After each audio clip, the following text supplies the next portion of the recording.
우리 한상률 성도님 24만원 진심으로 감사드립니다. 완전 말씀 무장하여 완전한 종으로 이 마지막 때에 쓰임받기를 간절히 기도드립니다.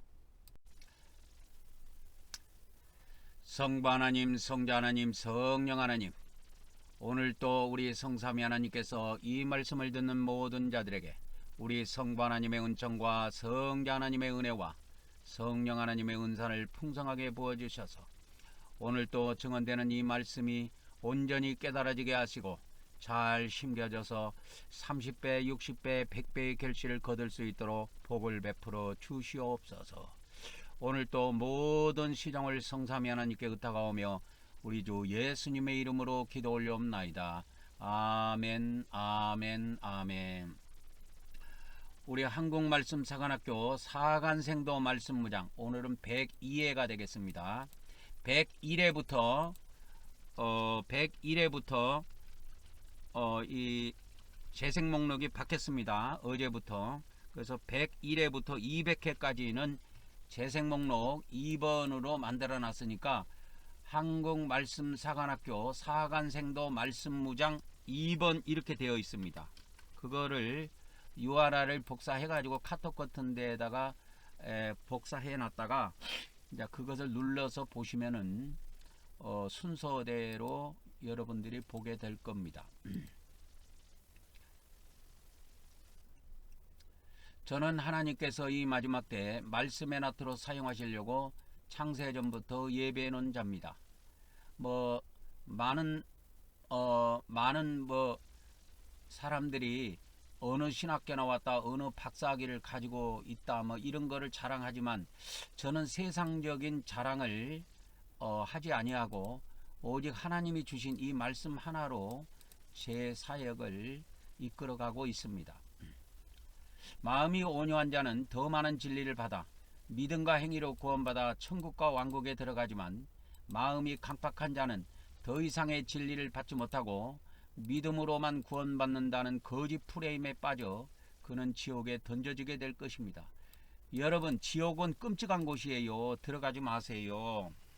이 지옥에를 안 들어가려면 제가 전하는 말씀을 잘 들어봐야 돼요. 우리 기독교 개신교는 지금 거짓 프레임에 빠져 있습니다. 이 프레임을 깨야 돼요. 깨야 성경의 말씀이 온전히 자기 안에 들어오게 되어 있습니다. 저의 연락처는 카톡 아이디 리키777입니다. 이미 마지막 때가 도래했습니다. 이 마지막 때의 현상은 첫째의 기근과 지진과 전염병과 전쟁이 돌고 또 많은 거짓 선지자, 많은 거짓 선동가들이 일어나서 많은 사람들을 미혹시키고 거짓으로 현혹을 시킬 것입니다. 그래서 이 마지막 때의 징조는 대한민국뿐만이 아니고 전 세계적으로 불법이 성행하게 됩니다. 이 불법이라고 하는 것은 법을 어기는 거예요. 법을 어기고도 얼굴이 빤빤하면 안 돼요. 얼굴이 부끄러운 줄 알고 법을 어기면 내 얼굴이 창피스럽고 부끄러워 갖고 얼굴이 붉어져야 돼요. 얼굴색 하나 안 변하고 거짓말하는 이 인간들 하나님이 가만히 내비둘 것 같은지 아십니까? 이 세상에 사는 동안은 가만히 내비두겠지만 그들이 죽으면 그들은 지옥에다가 하나님께서 지옥에다가 넣으셔가지고 아주 그냥 후라이팬에 메르치 볶듯이 달달달 볶아버리십니다. 그게 지옥이에요.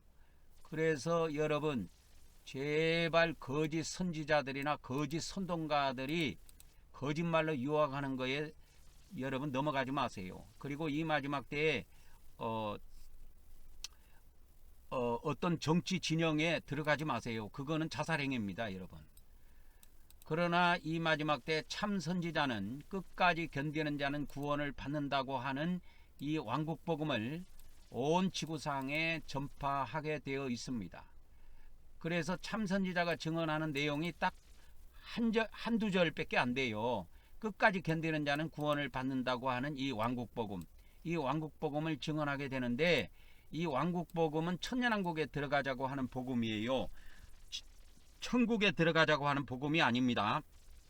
근데 이게 개정성경에는 이걸 천국복음으로 번역해놔갖고 배려버렸어. 그래서 목사들도, 기독교 목사들도 왕국복음이 뭔지를 몰라요. 왕국복음 이야기하면 여호와 증인이 전하는 복음인 줄 알아. 이 왕국복음은 예수님이 2000년 전에 예언해 놓은 거예요. 이 마지막 때에 증언되는 복음입니다.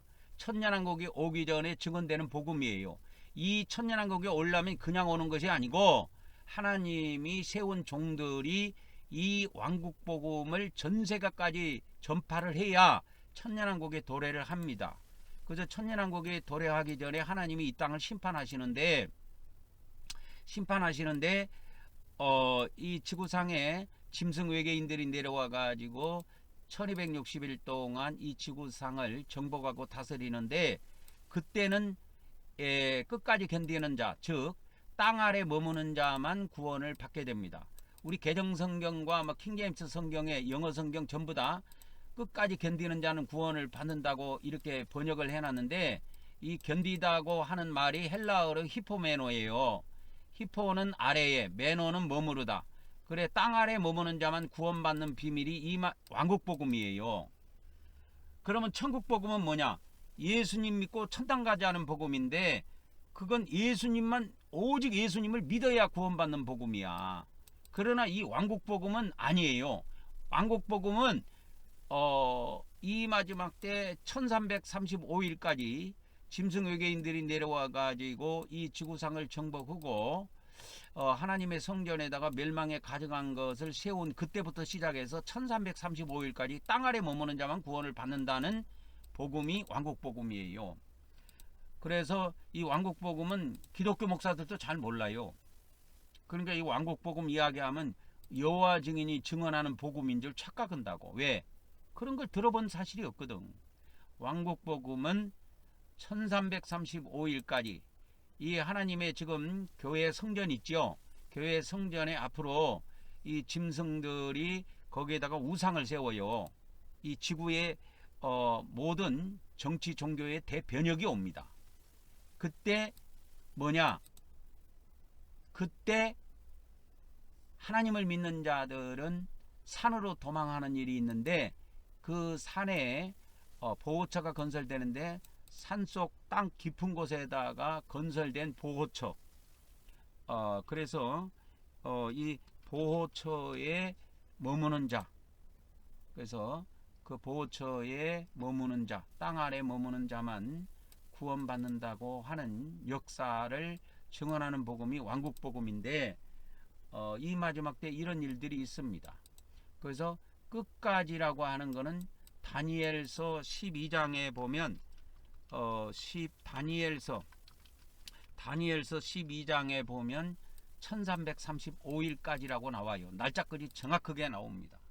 그래서 이 마지막 때는 이제 이런 말씀이 증언된다는 걸 잘 아시고 여러분들이 정신을 차려야 됩니다.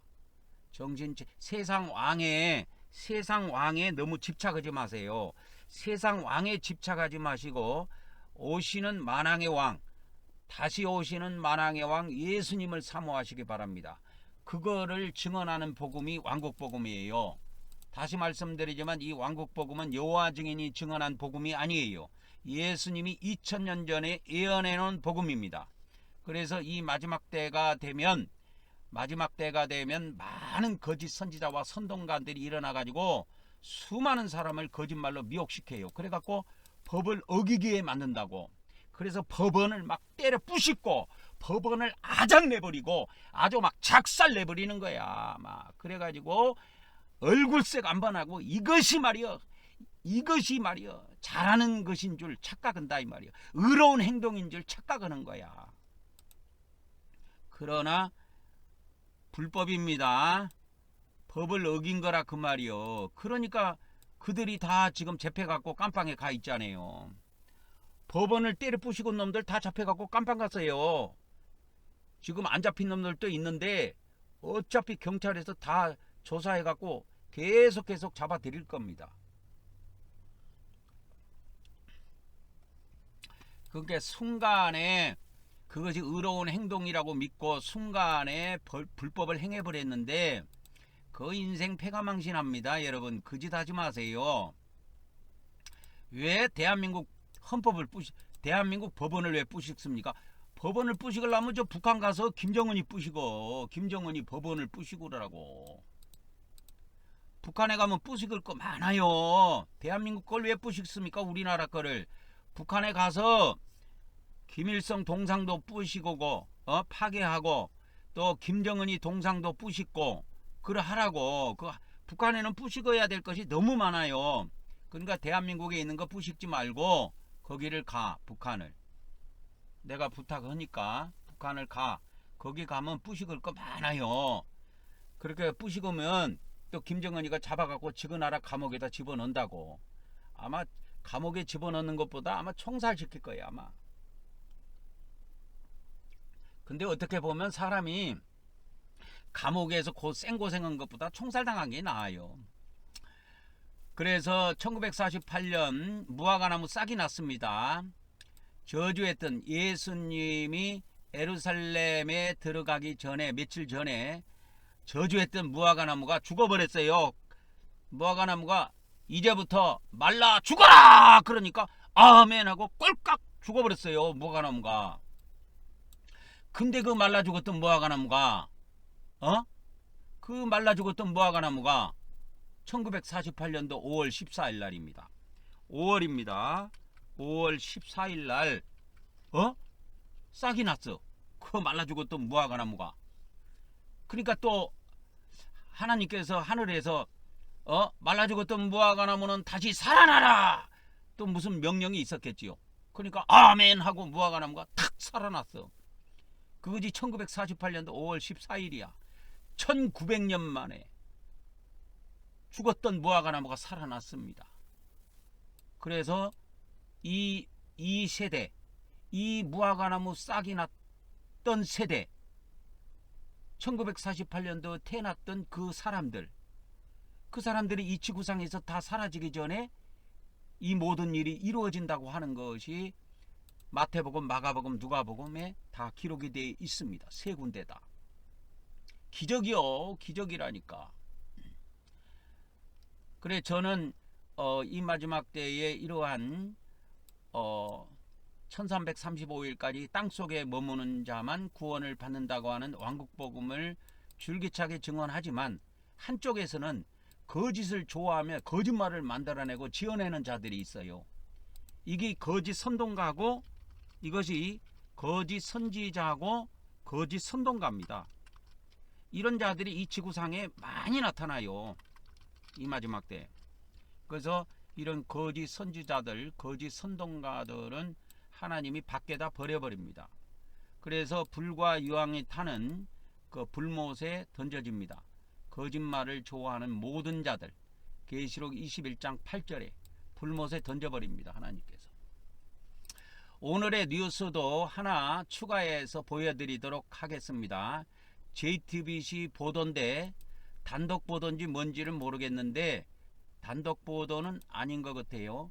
JTBC 보도인데 정강훈 측이 법원 폭동이 시작이 되자, 이제 법원 폭동은 우리가 한 일이 아니고 남이 했다. 그죠? 우리가 한 것이 아니고 남이 했다.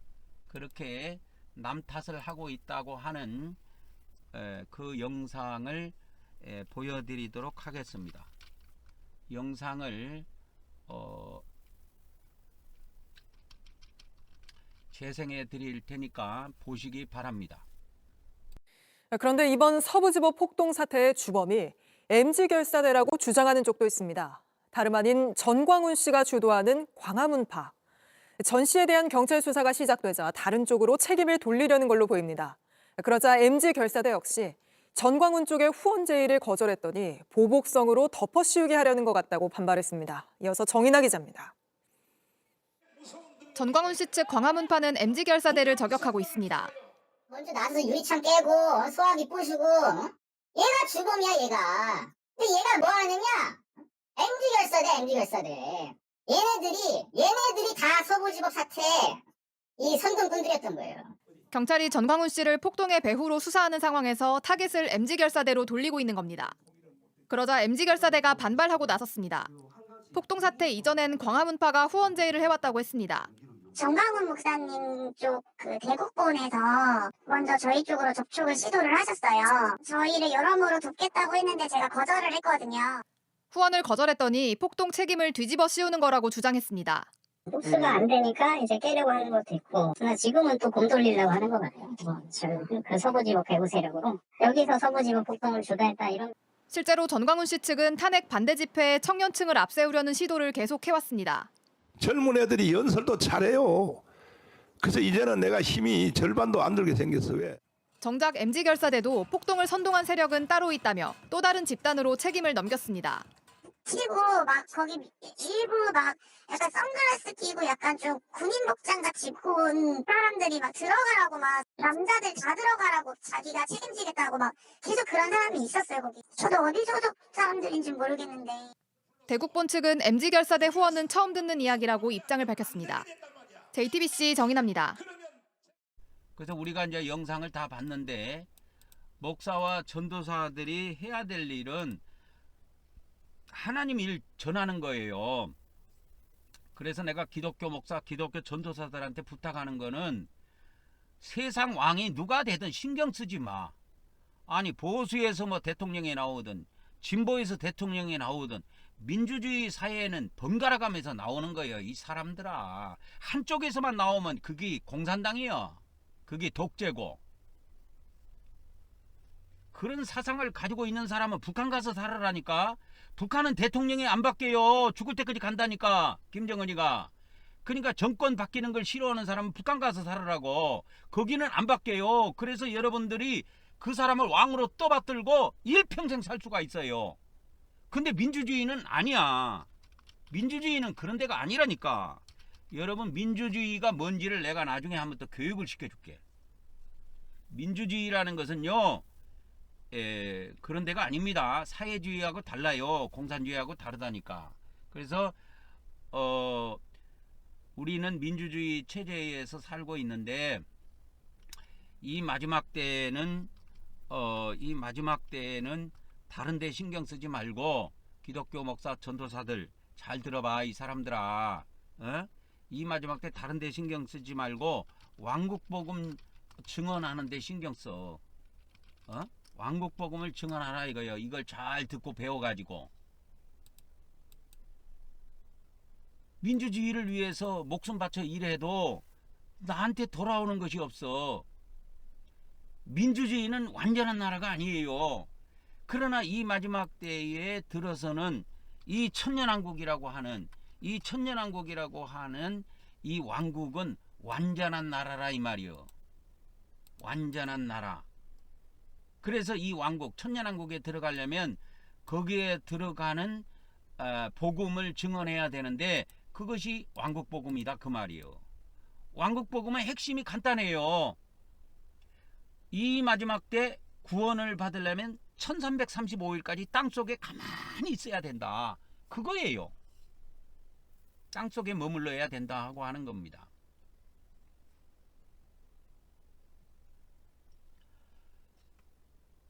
그래서 이제 오늘 말씀을 또 내용을 전체적으로 좀 알려드리도록 하겠습니다. 오늘 또 기독교의 개신교와 그 천주교의 구원론, 천주교의 구원론에 대해서 알려드리려고 합니다. 개신교와 이 천주교의 구원론은 비슷하면서도 완전 달라요. 그래서 천주교와 개신교에서 구원이 뭐냐, 그래서 구원에 대한 정의를 알려드리고, 그러면 이러한 구원의 근거가 어디에 있느냐, 무엇을 가지고 그러한 것을 만들었느냐, 그 다음에 구원받은 시점은 언제냐, 그러면 한 번 받은 구원은 영속성이 있느냐 아니면 상실 가능하냐, 이런 것들도 쭉 오늘 알려드리도록 하겠습니다.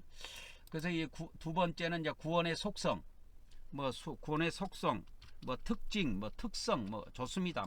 여러분이 이해하기 쉬운 단어로 이해하시면 되겠습니다. 그래서 구원은 단회적이냐 지속적이냐, 구원은 오직 믿음으로냐 믿음과 행위로냐, 구원은 즉각적이냐 점진성이냐, 구원은 상실 불가냐, 상실 가능하냐, 이것들에 대해서 구체적으로 살펴보려고 합니다. 그리고 이제 시간이 좀 돼서 또 시간이 좀 가능하다면, 그러면 개신교에서는 하나님의 은혜와 믿음으로만 구원받는다는 교리를 만들었는데, 이러한 하나님의 은혜와 믿음으로만 구원받는다고 하는 이러한 구원론이 만들어지게 된 역사적인 배경, 그 역사적인 배경이 있고 과정이 있습니다. 그거를 쭉 한번 제가 설명해 드리려고 그래요. 중세시대 때 있었던 사건, 그거를 좀 알려드리고, 그러니까 이제 개신교가 이제 탄생이 되고 나니까 천주교도 개신교와 이렇게 선을 끊기 위해서 천주교도 18년 동안, 장장 18년 동안입니다. 트렌토라고 하는데요. 트렌토라고 합니다. 트렌토 이탈리아인데요. 트리엔트라고도 하고 트렌토라고도 하는데, 이 트렌토라고 하는 거는 이탈리아 발음입니다. 그래서 트렌토 공의회를 열어가지고 장장 18년 동안 열어요. 그래서 구원론을 확립합니다. 그러니까 그 이전에도 구원론이 있었어요. 없는 게 아니에요. 그래서 구원론이 있었지만 이런 구원론이 그때 당시에는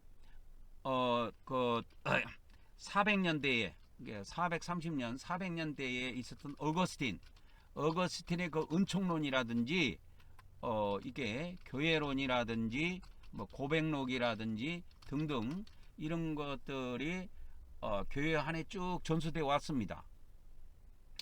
그래서 이 천주교도 이렇게 AD 400년 그때부터 이 어거스틴의 구원론, 은총론이 구원론입니다.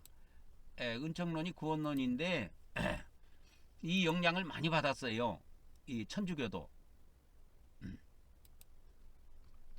그랬다가 이제 개신교가 1517년도에 등장을 하니까 천주교도 이제 발등에 불이 떨어진 거야.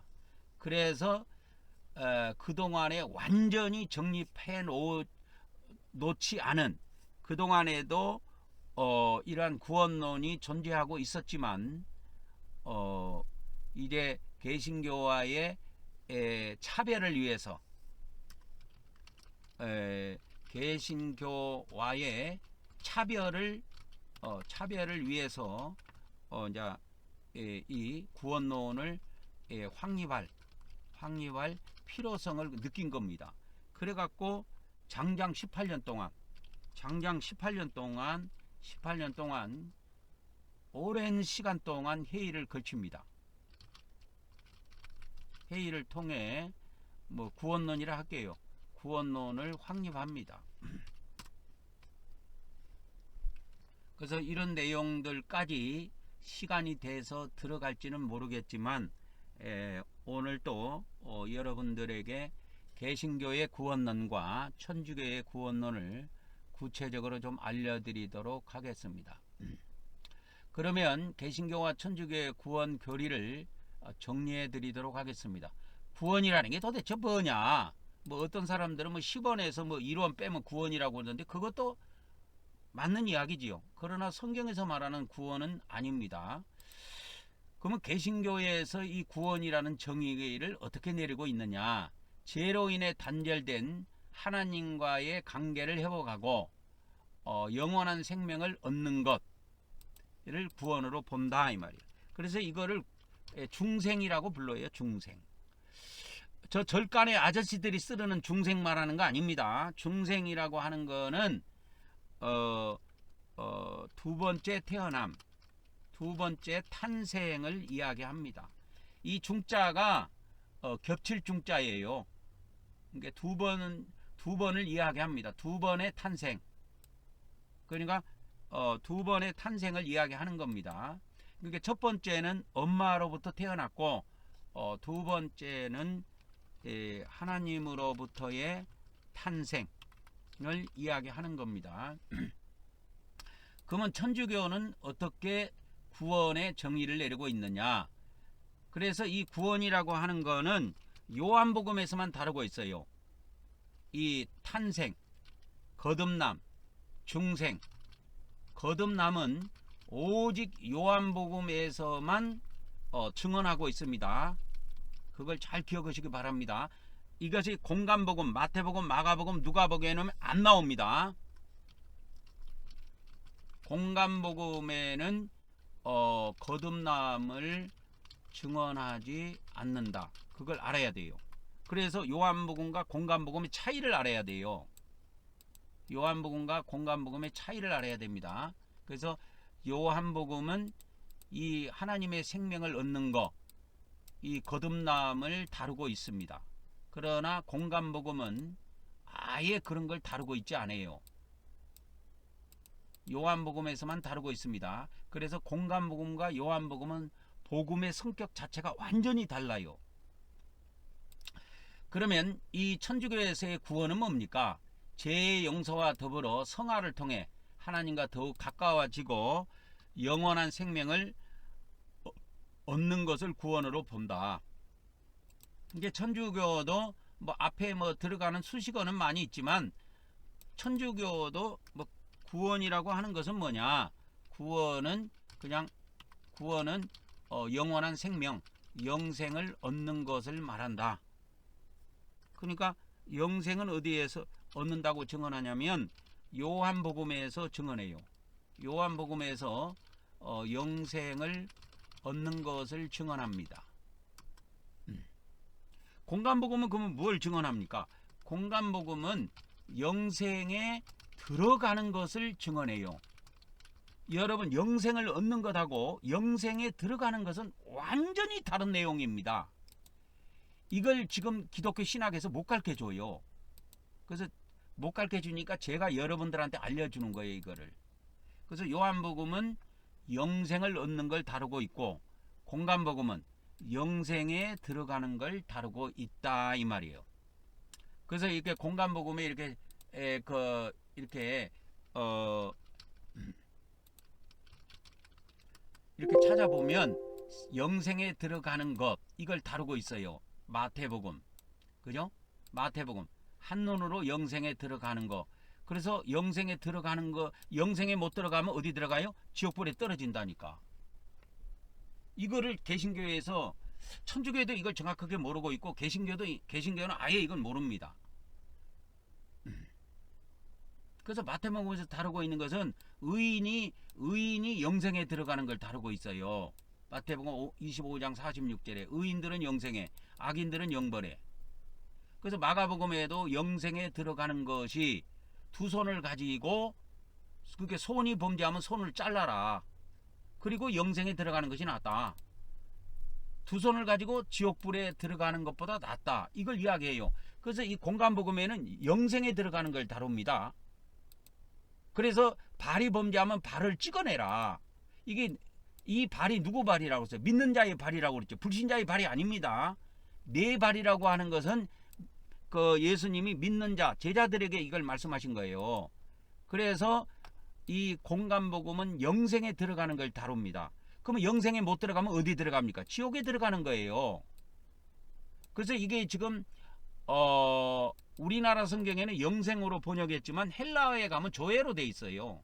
이 조회가 뭡니까? 그냥 생명이에요. 그러니까 아이오니오스, 그러니까 영원한이라는 것이 들어간 경우도 있고 빠진 경우도 있습니다. 그래서 영원한 생명, 여기서 영원한 생명에 들어가는 것, 이거는 천국에 들어가는 걸 다루고 있는 거예요.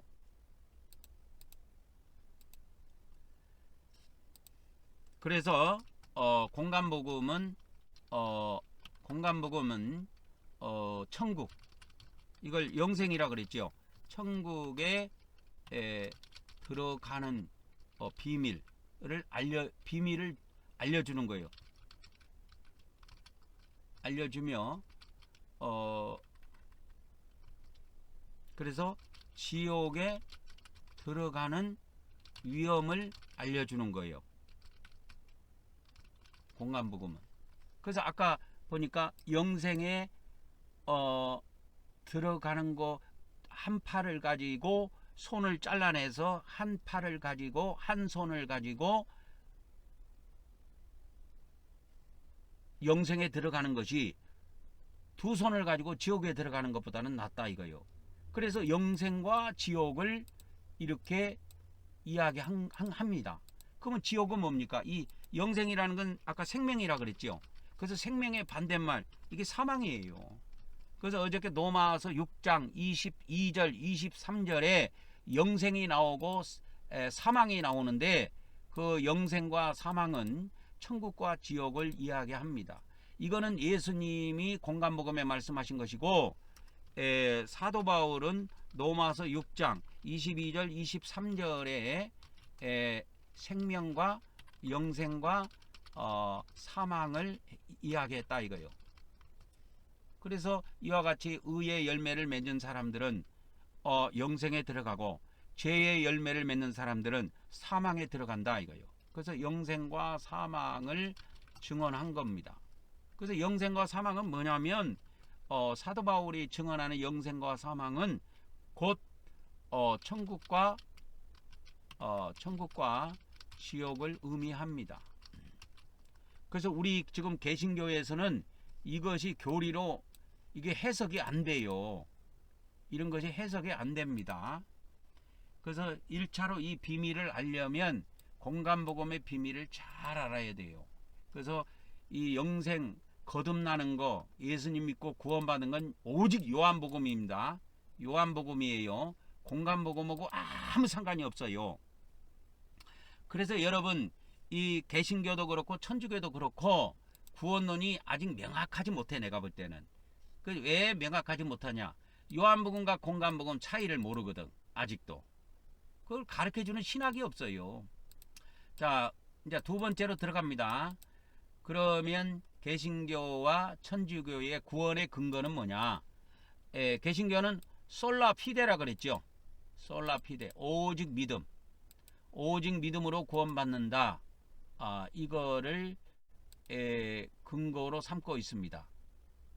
그래서 예수 그리스도를 믿는 믿음만이 구원을 가져다 준다. 그래서 이 개신교에서 이렇게 영생, 영원한 생명을 얻는 것, 구원을 생명을 얻는 거라 그랬잖아요. 생명을 얻는 게 중생을 이야기합니다. 그러니까 거듭나는 것은 요한복음에서만 다루고 있기 때문에 오직 믿음이 맞아요. 맞습니다. 그래서 생명을 얻는 것, 생명을 얻는 것은 요한복음에서만 다루고 있는데 이거 오직 믿음 맞아요. 틀린 거 아닙니다. 맞습니다. 자, 천주교는 영생을 얻는 거, 이거를 이제 믿음과 선행 모두를 구원의 근거로 보고 있다. 그러니까 이들도 이렇게 구원을 받는 거, 구원의 시작, 구원을 받는 거는 오직 믿음이라고 주장을 해요. 천주교도. 그래서 천주교 것을 여러분들이 오해하면 안 됩니다. 천주교의 그 구원의 단계를 보면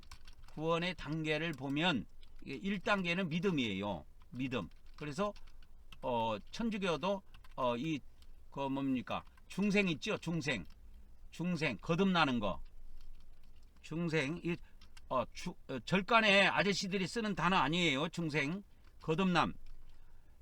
이 중생, 천주교에서 이 거듭남은 오직 믿음으로만 가능하다고 이야기해요.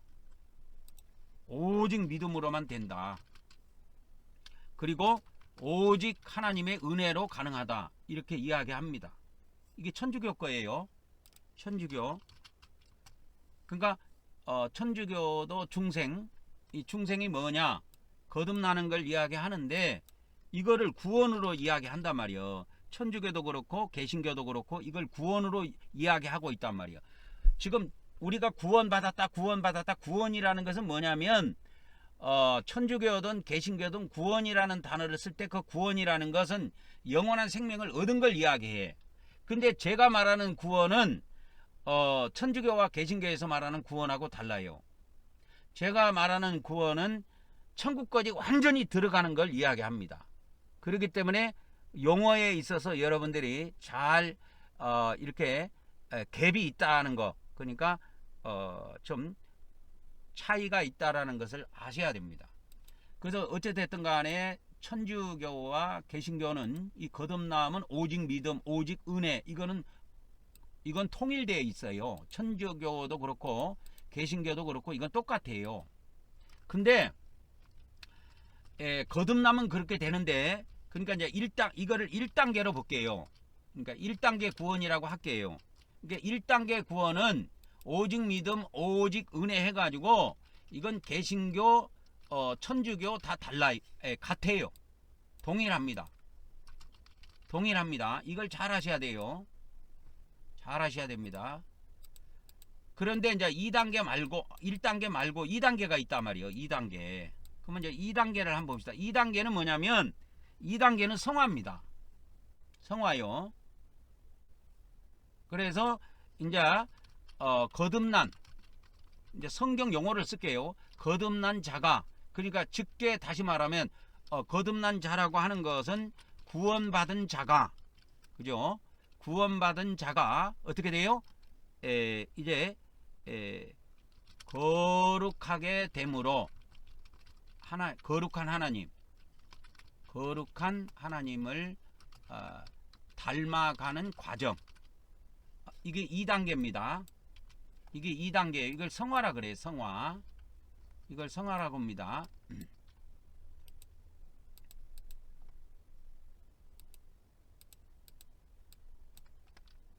그래서 성화는 많은 기간이 필요하지요. 그 다음에 이제 3단계가 있는데, 이 3단계는 뭘 이야기하냐면 마지막 최종 단계, 이 천국에 들어가는 단계예요. 천국에 들어가는 단계. 그래서 천국에 들어가는 단계고, 영광을 누리는 단계. 그래서 글로리피케이션, 그래서 여기에서 이제 이 영화라는 말을 천주교도 그렇고 기독교도 그렇고 이 영화라는 단어를 씁니다. 글로리피케이션, 이런 영화라는 단어를 씁니다. 그러니까 천국에 들어가는 단계고, 천국에 들어가서 영광을 누리는 그 단계를 이야기합니다. 그러니까 천주교와 기독교에서 구원론이 차이가 있는 것은 이 거듭남에 대해서 차이가 있는 것이 아니에요. 그러니까 거듭난다, 중생한다. 그러니까 1단계 구원인 1단계 구원, 이거를 이제 의화라는 단어를 안 쓰고 제가 오늘은 중생이라는 단어를 쓰는 거예요. 중생이라는 단어를 쓰는 겁니다. 그래서 왜 천주교에서 구원, 천주교에서 아까 그랬잖아요. 천주교에서의 구원, 개신교에서의 구원이 뭐냐? 영원한 생명을 얻는 거다 이거요. 천주교도 영원한 생명을 얻는 것을 구원으로 본다 이 말이요. 그러면 영원한 생명을 언제 얻느냐? 뭐 시기는 차이가 있겠지만 천주교도 그렇고 개신교도 그렇고 천주교도 마찬가지고 개신교도 마찬가지입니다. 1단계 구원, 이 거듭남에 관한 거는 오직 믿음, 오직 은혜, 이건 똑같아요. 여기에서는 차이점이 없습니다. 근데 천주교는 이제 거듭난 자가, 쉽게 말하면 구원받은 자가 하나님과 이제 거룩하게 되어가는 과정에서 여기에서 이제 차이가 벌어져요, 여러분. 여기에서 차이가 벌어집니다. 개신교하고 천주교하고의 차이점이 여기서 벌어져요. 다른 데서 벌어진 것이 아닙니다. 근데 개신교는 2단계에서도 오직 믿음이에요. 오직 믿음, 오직 은혜. 2단계도 그렇습니다. 근데 천주교는 아니야. 천주교는 믿음과 행위, 이렇게 되어 있습니다. 믿음과 행위. 그러니까 우리 기독교는 이와 같이 예수님을 믿음으로 하나님의 은혜로 구원을 받고, 그러니까 하나님의 이제 생명으로 거듭나서 하나님의 자녀가 되었어. 그런데 2단계 구원론, 이 성화의 단계도 행위가 없어, 기독교는. 그렇기 때문에 이 정강훈 같은 이런 잡종들이 나와갖고 저렇게 이야기해도, 엉뚱한 길로 사람들을 이끌어가고 법원을 폭동으로 만들고 해도 저 행위가 이단이다. 기독교 안에서는 지적을 못하게 돼 있어요. 왜? 여러분 이 기독교라는 종교를 이해해야 됩니다. 개신교는요 행위론, 그러니까 구원의 행위를 더하면 이단으로 정죄합니다. 기독교는. 그래서 저거를 바로잡을 수가 없어요. 저렇게 날뛰고 있는 인간들, 저것을 어떻게 누가 이단으로 정죄할 수가 없어요. 정강훈이를. 왜? 기독교에서는 오직 믿음, 오직 은혜로만 구원을 받는다고 되어 있기 때문에 구원에다가 행위를 더하면 이단이 되는 거지, 구원에다가 뭐 행위만 안 더하면 이단이 아닌 거야.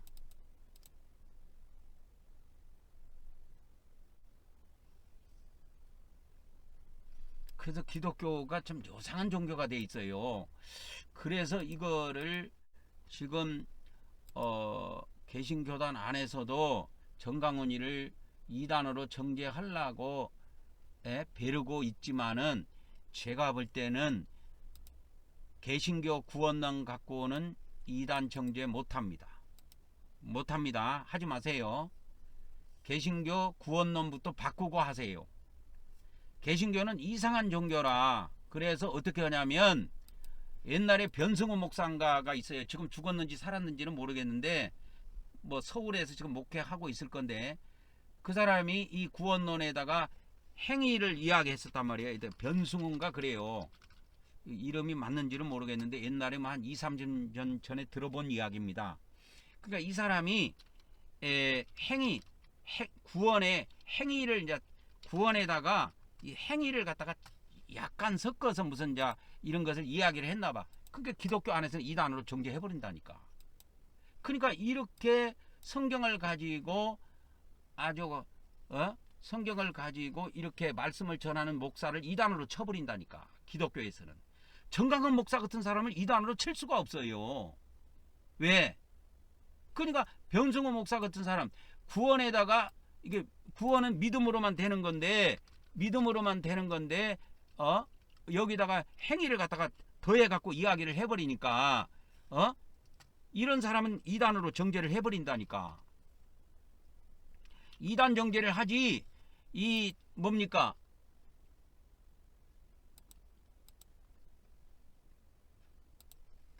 이단 정죄를 하지. 지금 그 뭐니까 정강훈 있죠. 정강훈 목사를 이단으로 개신교에서는 정죄 못합니다. 개신교는 이단으로 정죄 못한다 이 말이요. 왜 못한지 아세요?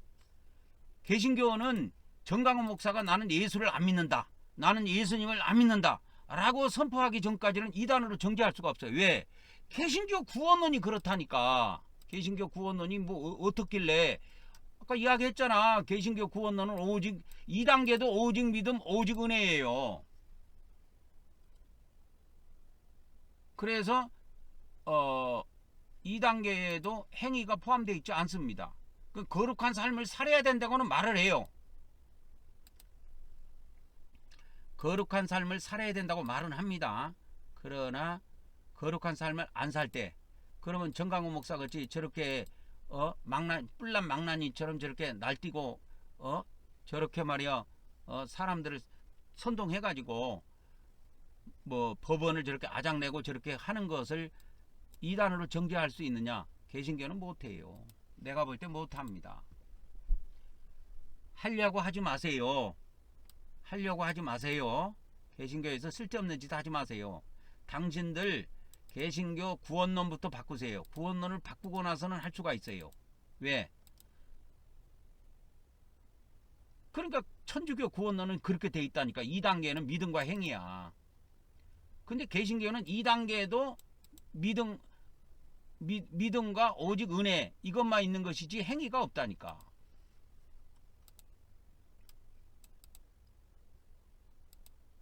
그래서 기독교의 구원론에는 행위가 포함되어 있지 않습니다. 실제로.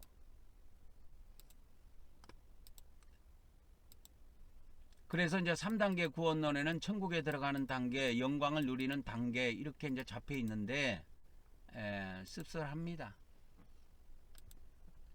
씁쓸해요. 이런 것을 보면 참 안타까워요. 3단계 그러면 구원의 시점 봅시다. 개신교와 구원론의 구원을 받는 시점은 언제냐? 개신교는 예수님을 믿는 순간 구원을 얻는다고 주장합니다. 그런데 이것이 교리적으로는 그래도 예수님을 믿는 순간에 다 구원받는 것이 아니에요. 또 그것은 사람마다 차이가 있습니다. 실제로 거듭남의 차이가 있어요.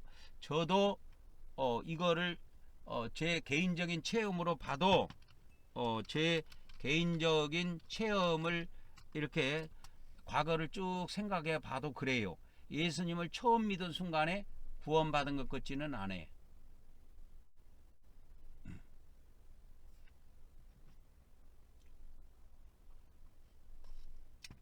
그러면 천주교는 봅시다. 천주교는 구원의 시점을 언제로 보냐면 세례를 받아서 의롭게 되는 거기로부터 봅니다. 보통. 그래서 세례 성사를 통해서 의롭게 되며 이제 의롭게 됐다. 이것은 이제 의화라 그러죠. 의화. 그래서 의롭게 되는 거는 의롭게 되는 거 천주교에서 말하는 그 1단계 구원은 오직 은혜, 오직 믿음으로 된다고 이야기해요. 그들도. 그러나 이제 그 다음 단계는 2단계 이제 성화 과정이 있는데요. 이 성화에 대해서는 지속적인 과정을 통해서 구원이 완성된다 이렇게 보는 것입니다.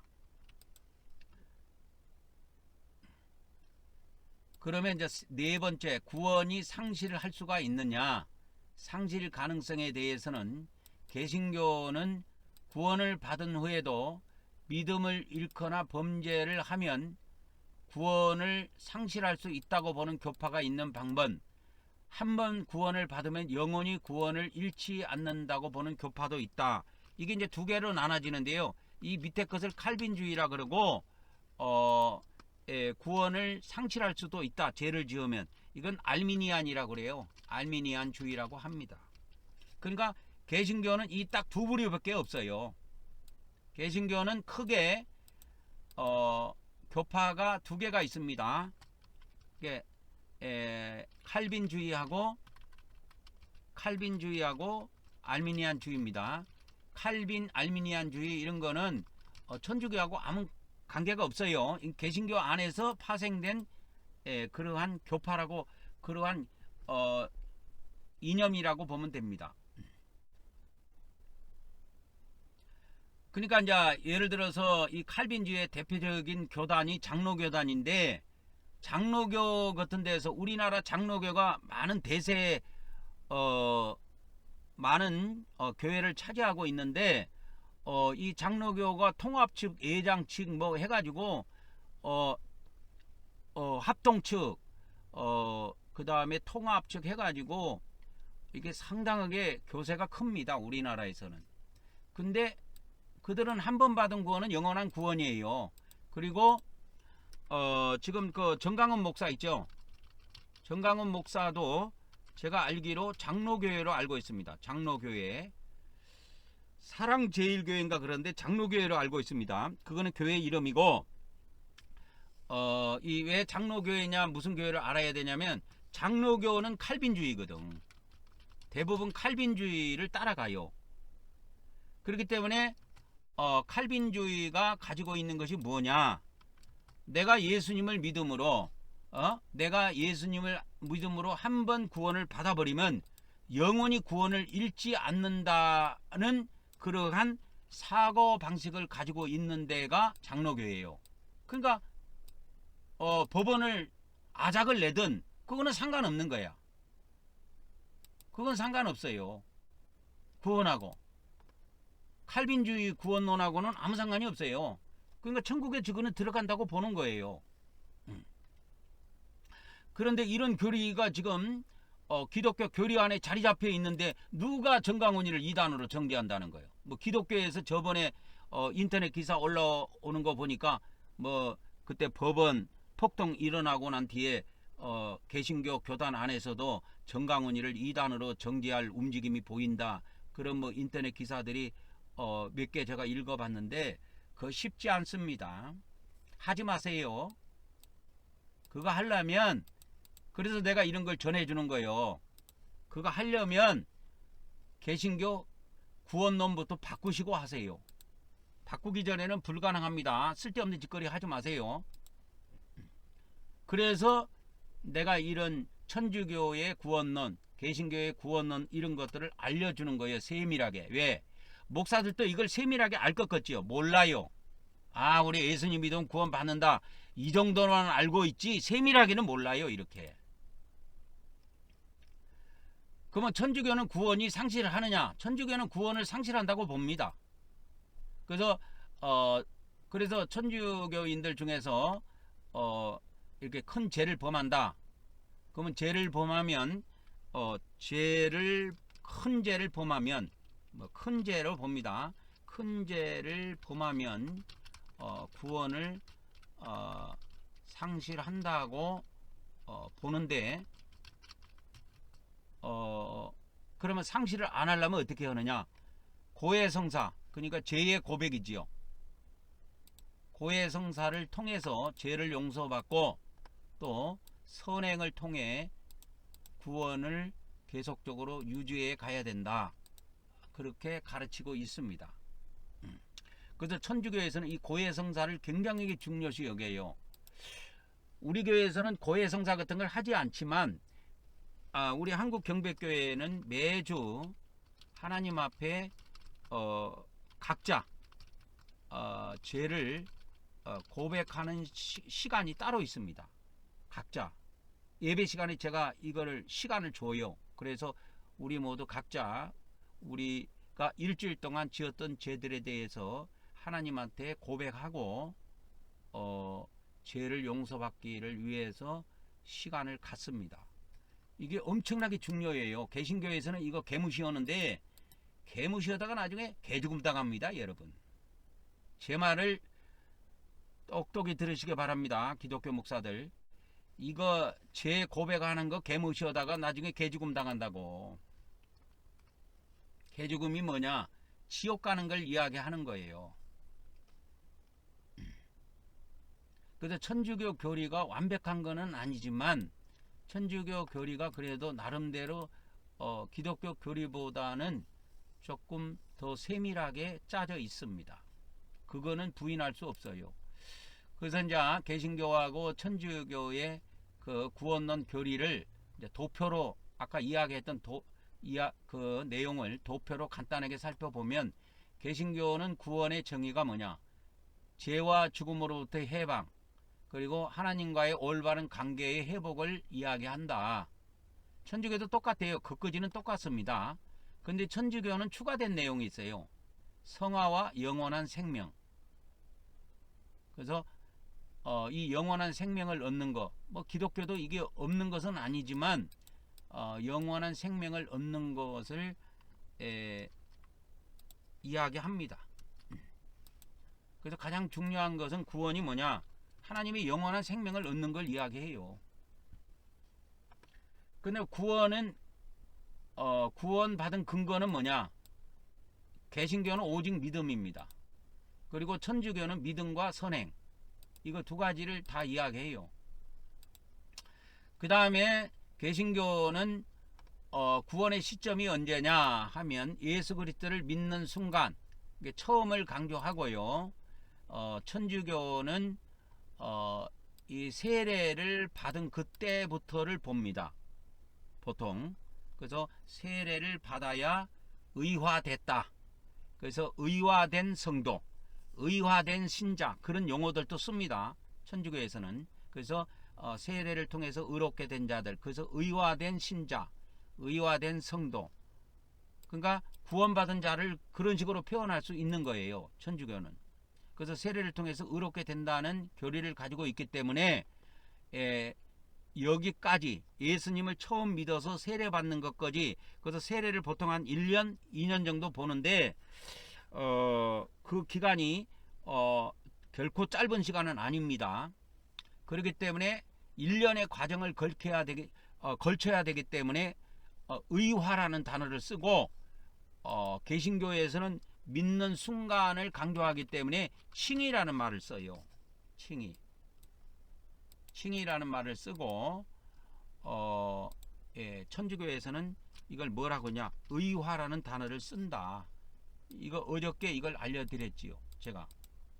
그래서 이제 의화된 성도는, 이제 구원을 받은 세례를 통해서 구원을 받은 성도는 지속적인 성화 과정을 통해 구원이 완성된다, 이렇게 보는 거예요. 그래서 개신교는 구원을 어느 한 순간에 받았다고 보는 것이고, 천주교는 이렇게 예수님을 믿고 또 세례를 받고 그렇게 해서 구원을, 이 신앙생활 전체를 뭐로 보느냐, 이렇게 구원을 완성해가는 과정으로 이렇게 봅니다.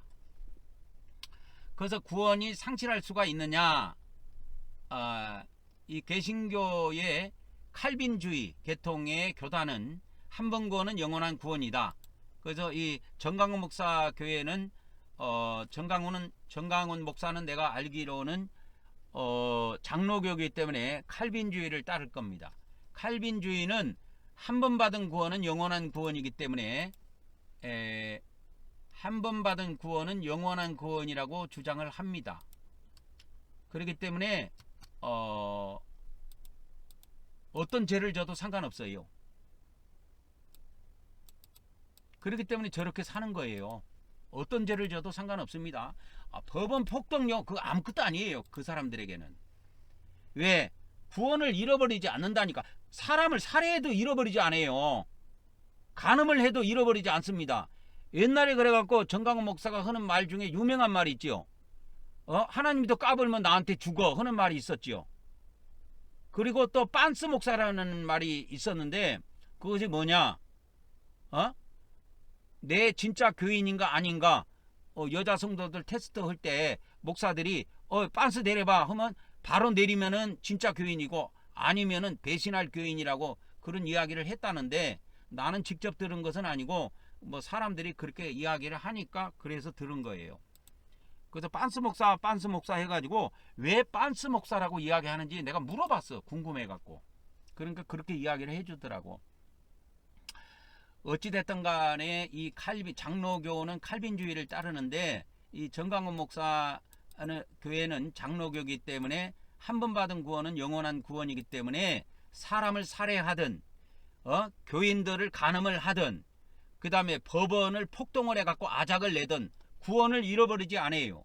그런데 누가 뭐 거기에다가 대고 기독교 구원론, 기독교 구원론이 오직 은혜 아니야, 오직 은혜, 오직 믿음 아니야. 근데 뭐 그 구원론 가지고 누가 정강훈이를 이단으로 때린다는 거예요? 못 때립니다. 때리려면 기독교 구원론부터 바꾸세요. 그래서 내가 기독교 구원론하고 천주교 구원론이 어떤 차이가 있는가 알려주는 거 아니에요, 지금. 근데 기독교 안에도 알미니안주의 계열이 있어요. 이 알미니안주의 계열은 제가 보기로는 이 뭡니까? 알미니안주의 계열. 그래서 이 알미니안주의를 따르는 교파를 제가 좀 알려드릴게요. 교파는 뭐냐면 감리교, 알미니안입니다.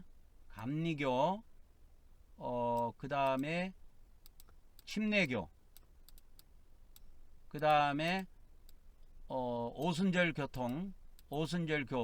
뭐 여의도 순복음교회나 이런데 말합니다. 그 다음에 나사렛교, 이 나사렛교도 오순절 계통에서 나온 교파예요. 그 다음에 일부 개혁교회, 그 다음에 독립교회. 이 독립교회는 한 개인의 목사가 이끌어가기 때문에 다양한 사람들이 모여 있습니다. 그렇기 때문에 독립교회도 집어넣어야 돼요. 그러니까 이렇게 보면 됩니다. 그 외에 칼빈주의를 따르는 교단이 있습니다. 그 다음에 칼빈주의를 따르는 교단을 좀 알려드릴게요. 여러분들 중에 장로교, 그 다음에 개혁교회, 그 다음에 침례교 일부도 칼빈주의를 따릅니다. 그 다음에 해중교회는 한 번 받은 구원은 영원한 구원이다. 이 교리를 따릅니다. 그 다음에 성결교회 중에서도 일부 칼빈주의를 따르고 있어요. 그 다음에 오순절교회,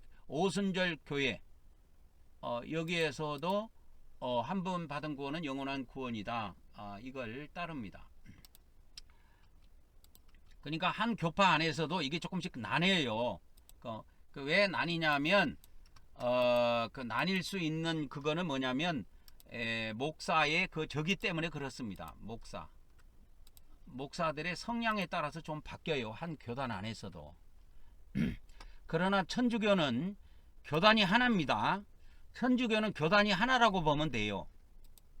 천주교의 특색은 뭐냐면 천주교는 뭐 교단식으로 보자면 전 세계가 하나의 교단이다 이렇게 보면 됩니다. 천주교는 전 세계가 하나의 교단이다 이렇게 보면 됩니다. 천주교는. 그렇기 때문에 천주교는 모든 것이 통일되어 있어요. 통일되어 있고 그렇습니다. 그래서 천주교는 구원을 잃어버릴 수 있다고 이야기합니다. 구원 상실을 주장합니다. 천주교는. 그래서 큰 대죄를 지으면, 큰 중죄를 지으면 하나님의 용서를 못 받고 그렇게 한다고 이야기를 해요. 그래서 고해 성사를 통해서 용서받는 죄가 있고, 그래서 천주교는 구원이 상실될 수 있다고 주장을 하지만 고해 성사를 통해, 중요한 것은 이겁니다. 고해 성사를 통해 모든 죄를 용서받을 수 있다고 가르친다 이 말이에요. 그래서 이제 천주교에서는 대죄하고 큰 죄하고 작은 죄를 이렇게 구분을 합니다. 그래서 대죄든 소죄든 고해 성사를 통해서 모든 죄는 용서받을 수 있다고 봅니다. 그러나 이제 죄를 숨기거나 고해 성사를 통해 죄를 고백한 이후에도 계속 죄를 범한다든지 이렇게 하면 죄를 용서받을 수 없다고 이야기합니다. 그래서 대죄는 이렇게 이야기합니다. 대죄는 반드시 고해 성사를 통해서 받아야 된다. 그러나 소죄 있죠. 소죄는 조금 다릅니다. 고해 성사를 통해서도 용서받을 수 있지만 소죄는 기도나 선행을 통해서 도 가능하다. 이렇게 가르칩니다. 그래서 천주교에서는 대죄와 소죄로 이렇게 구분을 합니다.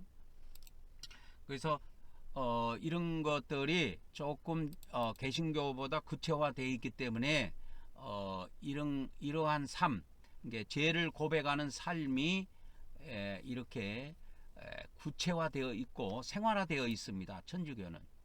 개신교는 주일날 예배 때도 안 하고 평소에도 개인적으로도 죄를 고백을 잘 안 하고 방치하는 거예요. 왜 그러냐면 이것 때문에 그럽니다.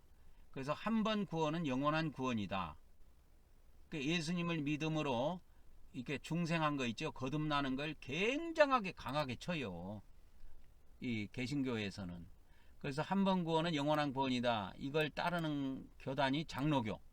그러니까 정강훈 목사는 이 장로교에 속하기 때문에 이 교리를 갖고 있기 때문에 그들이 뭐 법원을 아작을 내든 살인을 하든 그거는 구원을 잃어버리는데 구원하고 아무런 상관이 없어요.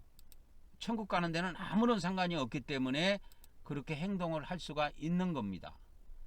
그러니까 그런 거 가지고 뭐 개신교 안에서 정강훈 목사를 이단으로 정죄하려고 하는데 정죄 못합니다. 내가 볼 때. 정죄하려면 개신교 구원론부터 바꾸세요. 그리고 알미니안주의가 구원을 받은 후에 믿음을 잃거나 죄를 범하면 구원을 상실할 수 있다고 이 사상을 갖고 있는데요. 이거는 뭐냐면 죄를 범하면 구원을 상실할 수 있다 하는 거는 행위 구원을 말이에요. 그렇기 때문에 오직 믿음이 깨지는 겁니다. 그래서 알미니아는 자기 스스로 모순을 갖고 있어요. 자기 스스로 모순을 갖고 있습니다. 오직 믿음으로 구원받는다고, 처음에는 오직 믿음으로 구원받는다고 주장해 놓고 죄를 지으면 지옥 간다고 이야기합니다. 그러면 오직 믿음이라는 말을 쓰지 말았어야지. 처음하고 그래서 용도삼위, 이 알미니안주의는 용도삼위예요. 내가 볼 때 용도삼위라는 거 알죠? 처음에는 막 구원을 오직 믿음으로 받는 것처럼 말을 해놨다가 뒤에 가서 싹 뱀꼬리처럼 바뀌는 거야. 그걸 삼이라고 합니다. 뱀꼬리. 그래서 앞에는 용대가리인데 뒤에 가보니까 뱀꼬리네. 그러니까 용도삼위식이야. 내가 볼 때는 이 알미니안주의 교리는 용도삼위식 교리다. 그렇게 알고 있으면 됩니다. 용도삼위를 모르거들랑 한자 사전 한번 찾아보세요. 그래서 처음에는 거대하게 믿음을 부풀려 놨다가 신앙생활 계속 하다가 죄를 지으면 지옥 간다고 이야기합니다. 목사들이. 그렇게 말하는 기독교 목사들이 더러 많아요. 나 많이 들어봤어요. 나 그거 어디서 들어본, 침례교 목사한테 들어봤어요.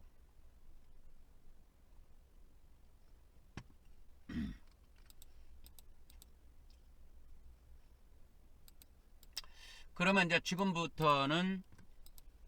지금부터는 그러면 개신교와 천주교 구원을 비교해서 제가 설명해 드리도록 하겠습니다. 구원의 개념, 구원의 시점, 구원의 지속성, 신학적 근거, 이런 것들을 세밀하게 또 다른 차원에서 한번 말씀을 드리도록 하겠습니다. 그러면 개신교의 구원의 개념은 뭐냐? 단회적이냐 점진적이냐? 개신교의 구원은 단회적인 사건으로 봅니다. 예수님을 처음 믿을 때 구원이 이루어져 버렸어요. 그게 어떻게 보면 완성됐다고 해도 과언이 아닙니다. 이거 구원을 단회적인 사건으로 이해해요. 개신교는. 그래서 이신득이로 구원받은 거, 그거를 아주 강하게 여깁니다. 엄청나게 강하게 여깁니다. 이신득이 교리를. 그래서 예수님을 처음 믿어서 우리가 믿음으로 의롭다함을 얻고 구원을 받았다 이거야. 그래서 예수 그리스도를 믿는 순간 처음을 굉장히 중요시 여겨요. 그래서 제3과 함께 구원이 즉각적으로 완성되었다고 봅니다. 그래서 이 제3을 이미 기독교는 받았다고 믿어버리기 때문에 이 구원파식 제3논을 갖고 있어요. 개신교는 구원파식 제3논. 구원파식 제3논이 뭐냐면 이런 거예요. 내가 내 죄를 위해서 십자가에 돌아가신 예수님을 믿는 순간, 과거죄, 현재죄, 미래죄까지 다 용서받았다는 제4함론이에요. 제4함 교리를 말합니다. 이게 기독교에서도 이단으로 정제를 해놨는데, 지금 장로교 목사든 많은 기독교 목사들하고 예전에 제가 대화를 해보면 이 구원파식 구원론, 구원파식 제4함론을 갖고 있는 사람들이 어마어마하게 많아요. 그래서 제가 아는 그 장로교 목사 중에 그 박 목사라는 사람인데, 그 양반이 하는 말이 아마 기독교의 95% 정도는 개신교, 그러니까 기독교 95% 정도는 아마 구원파식 구원론과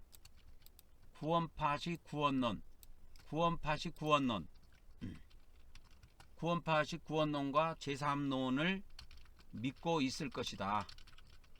그렇게 추정을 하더라고요. 몇 프로? 95%. 그러니까 여러분 지금 우리 대한민국의 정강훈 목사와 그의 일당들이 폭동 사건을 통해서 우리가 기독교의 구원론을 다시 한번 생각해 봐야 됩니다. 그래서 기독교의 구원론은 단회적인 사건으로 이해를 많이 해요. 아니 우리가 예수님을 처음 믿을 때 이신득이로 구원받지 않았느냐. 이것이 대부분의 기독교 목사들의 사상입니다. 그래서 무슨 행위 같은 거 이야기하면 발짝발짝 뛰어요. 발짝발짝 뜁니다. 그러니까 행위 이야기하면 발짝발짝 뛴다니까 기독교 목사들이. 그러니까 행위는 구원하고 상관이 없기 때문에 정강훈 목사가 깽판을 치든 예를 들어서 법원을 뭐 아작을 내든 살인을 하든 간음을 하든 구원하고는 상관이 없어. 칼빈주의 구원론에는. 그러니까 이런 기독교의 구원론 갖고는 이 정강훈 목사를 이단으로 정죄할 수가 없다 이 말이요. 그러니까 정죄하려면 개신교 구원론부터 바꾸고 이단으로 정죄를 하든지 해야지 바꾸지 않는 상태에서는 불가능합니다. 법을 바꾸고 나서는 가능해요. 근데 천주교의 구원론은 점진적인 과정을 이야기한단 말이야. 천주교는 한 방에 구원이 이루어지지 않았다. 구원이라는 거 하는 거는 우리가 완성해 가는 과정이다. 우리가 완성해 가야 된다. 그러니까 구원이라고 하는 거는 점진적 과정으로 이해가 됩니다. 이 천주교의 구원론은. 그래서 세례를 통해서 의롭게 되지만 이걸 의화라 그랬죠. 의화. 그래서 기독교에서는 처음 믿는 순간을 중요시 여기지만 천주교는 그런 용어 잘 안 써요. 처음 믿는 거 그렇게 중요시 여기지 않습니다. 그들은 세례 받는 걸 중요시 여겨요. 그래서 세례 받을 때 의롭게 되었다. 그래서 이신득이 되었다. 이제 구원을 받았다.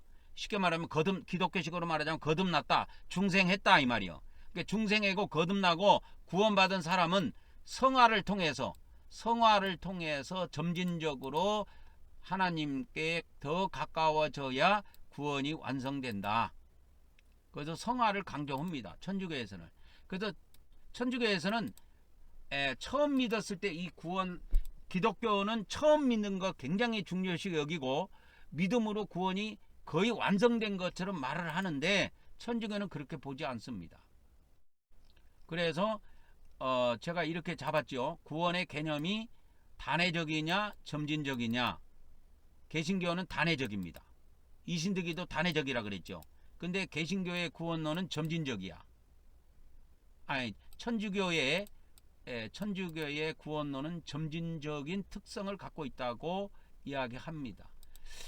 그러면 다시 그러면 구원이 즉각성이냐 점진성이냐 이걸 이제 또 제가 알려드릴게요. 그러니까 구원이 첫 번째 단회적이냐 점진적이냐 이걸 제가 알려드렸지요. 근데 이제 두 번째는 똑같은 내용이지만 구원이 그러면 즉각성이냐 점진성이냐 했을 때 개신교는 점진성입니다. 즉각성입니다. 그리고 천주교는 점진성 구원의 개념이 점진성을 띠고 있어요. 그래서 개신교는 구원이 즉각적인 사건이다.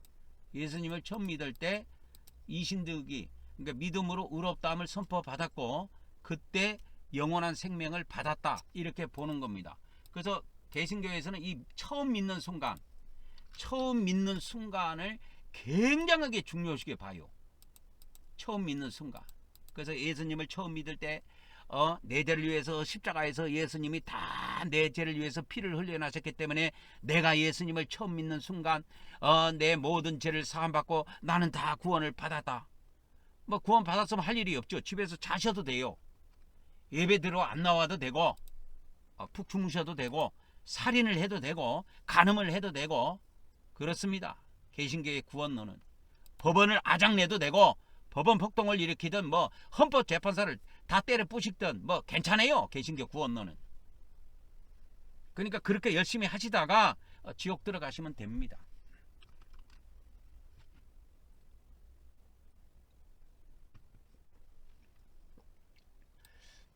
그러면 천주교의 구원론은 뭐냐? 천주교의 구원론은 처음 믿는 순간에 모든 것이 완성됐다고, 구원이 완성됐다고 보지 않고, 구원은 이런 많은 시간을 거쳐서 점진적인 과정을 통해야 된다. 그래서 천주교에서 처음 구원의 단계가 의화라 그랬죠.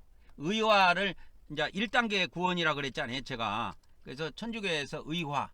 그래서 예수님을 처음 믿는 단계부터, 처음 믿은 때부터 시작해서 세례를 받는 그때까지 그 뭐 한 1, 2년 정도의 그 단계. 이게 순간이 아니라 말이야. 천주교는 순간이 아니고 과정을 이야기해요. 그래서 이걸 칭의라고 안 하고 의화라고 합니다. 개신교에서는 칭의라는 단어를 써버리죠. 어느 한 순간, 예수님을 믿은 처음 순간 하나님께서 법적으로 의롭다함을 당신에게 선포합니다. 당신이 그때 하나님의 영원한 생명을 얻게 됩니다. 그래서 하나님의 자녀로 태어났습니다. 그래서 예수님 영벽 기도시키고 당신은 이제 하나님의 자녀가 되었습니다. 오늘 죽어도 천국 갑니다. 그러버립니다. 그런다니까. 그래서 그런 반면에 천주교는 천주교 구원론은 다릅니다. 천주교는 그래서 1단계를 의화라고 하는데 의화는 시작일 뿐이다. 그는 시작에 불과한 것이지 완성 단계가 아니다 이거요. 그래서 천주교는 이 세상의 순리적, 논리적 원리를 따릅니다. 천주교의 구원론은요. 천주교의 구원론은 세상의 순리적, 논리적 원리를 따른다 이 말이야. 그러니까 그 말이 무슨 말입니까? 이 말이 무슨 말이냐면 세상에는 많은 일들이 있잖아요. 일에는 뭐가 있습니까? 일에는 시작이 있고 뭐가 있어요? 과정이 있고 뭐가 있어요? 끝이 있다 이 말이야. 그런 것처럼 일의 시작과 과정과 끝이 있듯이 구원도 뭐가 있다? 시작과 과정과 끝이 있다 이 말이에요. 이렇게 보는 겁니다. 천주교는. 그러니까 개신교도 시작과 과정과 끝을 나눕니다. 그래서 칭의와 성화와 영화 이렇게 나누기는 하지만 그건 신학적으로 나눠할 뿐이지 현재 기독교 안에 있는 기독교 목사나 기독교인들이 가지고 있는 구원론은 이 처음 믿은 이 순간이 어마어마한 99%는 차지한다고 봅니다. 저는.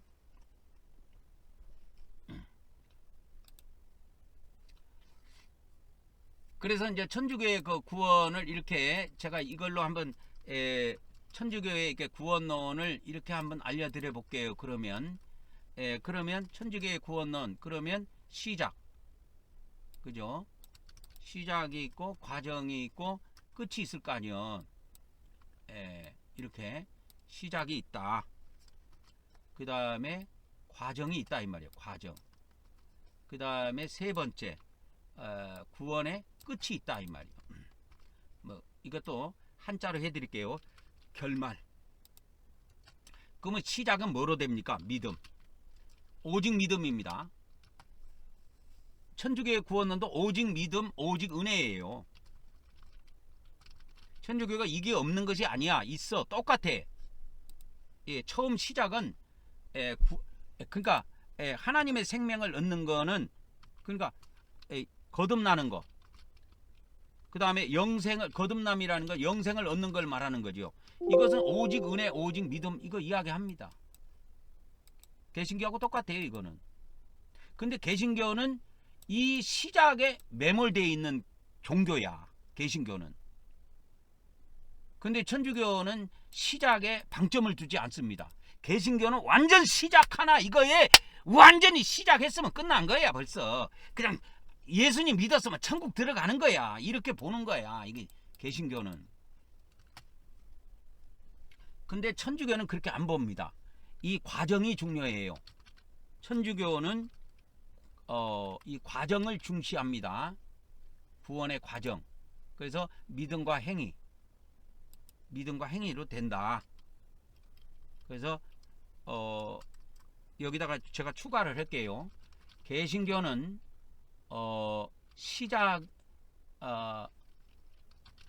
구원의 시작에 시작에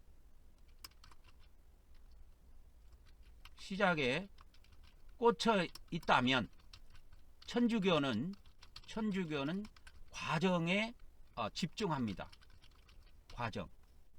시작에 집중되어 있다면 개신교는 완전 시작에 집중되어 있어요. 시작. 그래서 예수님을 처음 믿어서 이신되기로 구원받은 거 이것이 막 그냥 다야. 어떻게 보면 다야. 근데 천주교는 그게 아니에요. 뭐 처음 시작했지만 과정을 굉장히 중요시 여깁니다. 과정.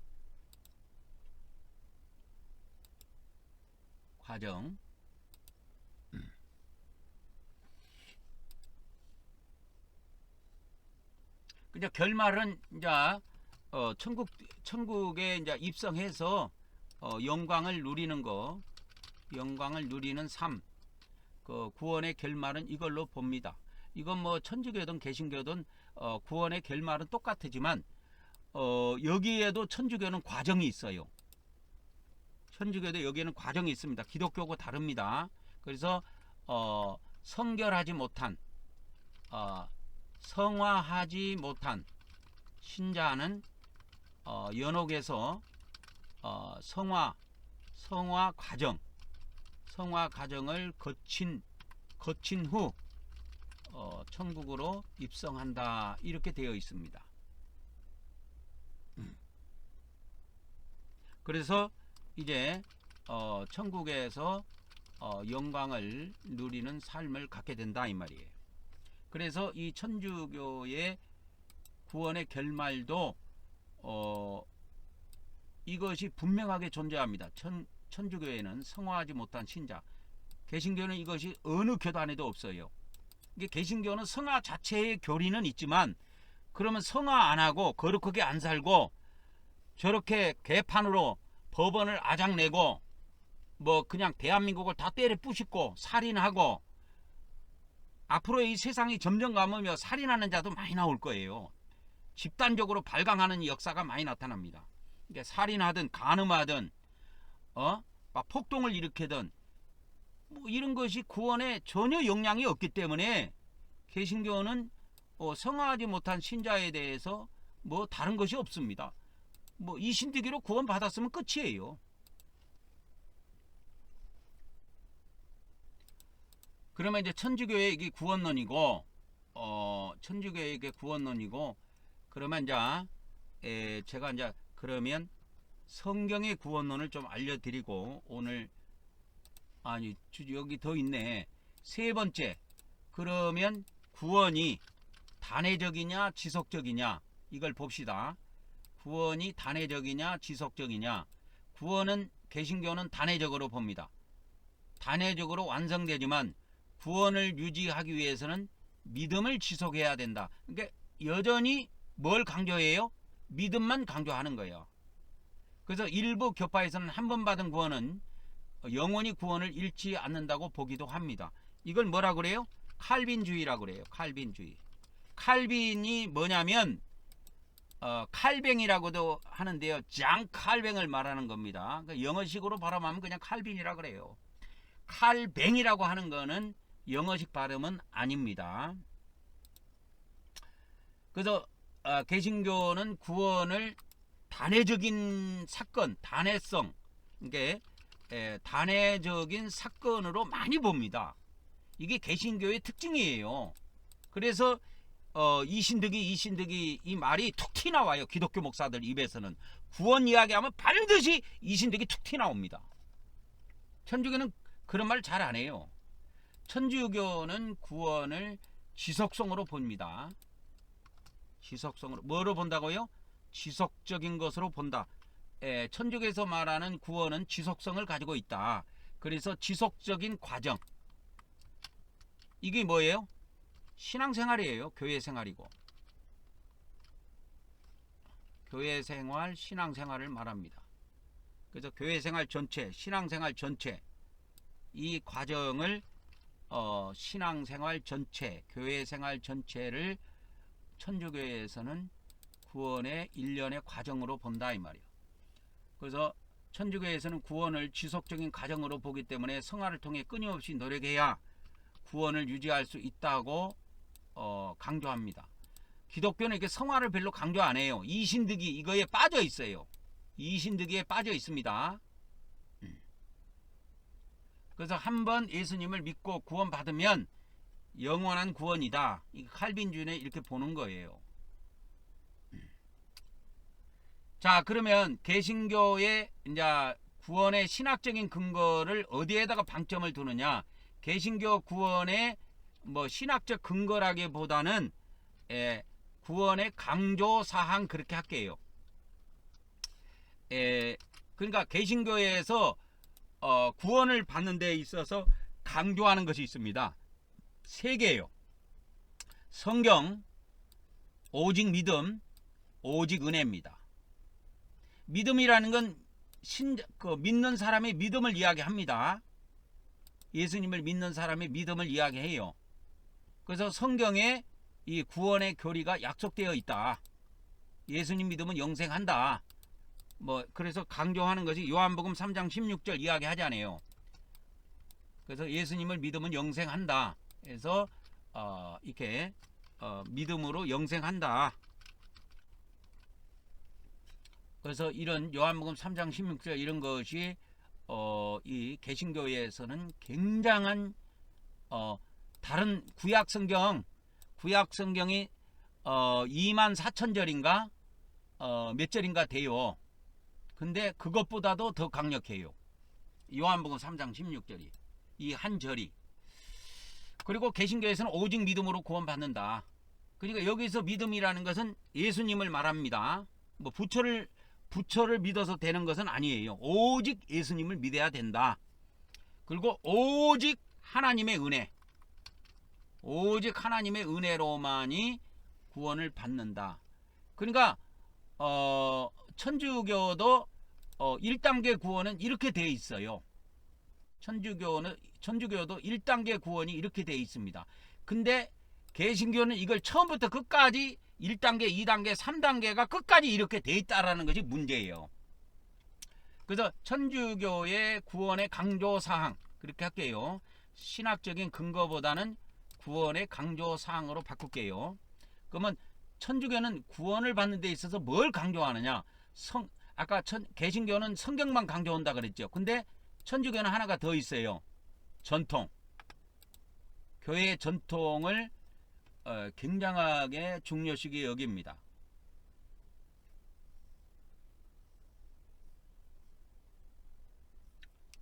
그래서 개신교의 권위를 약화시키는 그러한 의도가 숨어 있는 것도 있다고 볼 수가 있습니다. 그 다음에 이제 두 번째는 개신교는 오직 믿음인데 천주교는 믿음과 선행을 강조합니다.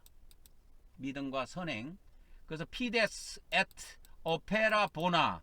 보나는 좋은, 오페라 행위. 그래서 좋은 행위, 보나 좋은, 오페라 행위입니다. 이게 다 라틴어예요. 오페라는 행위를 말합니다. 좋은 행위 합해서 한자로 선행 이렇게 되는 겁니다. 그래서 이 빨강 부분은 천주교의 기독교와 차이점입니다. 개신교는 성경만 구원받는 데 강조했는데 천주교는 전통까지도 강조한다. 교회의 전통. 그 다음에 개신교는 믿음만 강조했는데 천주교는 선행까지도 강조한다. 그 다음에 천주교는 솔라 그라티아 해갖고 오직 은혜를 강조했지요. 은혜. 개신교는 오직 은혜를 강조했는데 천주교는 이 성사를 강조한 겁니다. 성사가 뭐냐면 개신교식으로 말하자면 성례를 이야기합니다. 성례. 이 성례를 통해서 하나님의 은총이 전달이 된다 이렇게 보는 거예요. 그러니까 이게 성사는 하나님의 은총의 수단이다 이렇게 보는 거죠. 은총의 수단이다 이렇게 보는 겁니다. 그러니까 개신교도 오직 은혜, 오직 은총 이거로 구원이 된다고 이야기하는데 천주교는 그러면 은혜를 어떻게 받느냐, 하나님의 은총을 어떻게 받느냐, 이런 거를 구체화해 놨어요. 그러니까 은총의 수단을, 개신교는 이렇게 구체화되어 있지 않아요. 근데 천주교는 이 은총의 수단이 구체화되어 있습니다. 그러면 뭐가 있느냐? 그래서 세례, 그 다음에 성찬, 그래서 7가지가 있습니다. 7가지가. 그 다음에 이제 성령 받는 거, 성령 충만하는 거, 그 다음에 뭐 서품 같은 거, 그러니까 그 기독교식으로 말하자면 목사 안수 뭐 이런 거 있어요. 그 다음에 병자 방문하는 거, 병자 방문하는 거, 여기도 다 은총의 수단으로 들어갑니다. 그 다음에 결혼, 그 다음에 이런 것들이 다 들어가요. 그래서 7가지가 그들은 하나님이 이렇게 믿는 자들을 성화시키는 그 은혜의 수단, 은총의 수단으로 보는 겁니다.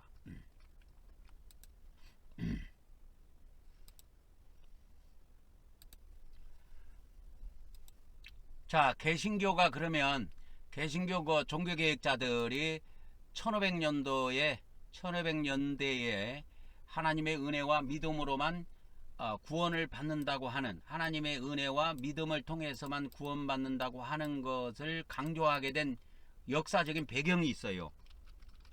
역사적인 배경과 그 과정을 좀 자세히 설명해 드리도록 하겠습니다. 16세기 종교개혁입니다. 1517년도에 종교개혁의 해지요. 1517년도가 종교개혁의 해인데, 그때 로마 가톨릭의 부패, 타락에 대한 저항으로 일어난 중요한 역사적인 사건입니다. 그러니까 그때 당시 중세시대에 로마 가톨릭 교회가 부패했습니다. 그래서 종교개혁자들은 하나님의 은혜와 믿음으로만 구원받는다고 하는 오직 믿음, 솔라 피데지요.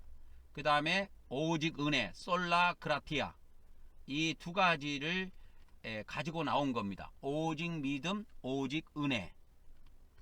오직 믿음입니다. 오직 믿음은 솔라 피데, 그렇게 해요.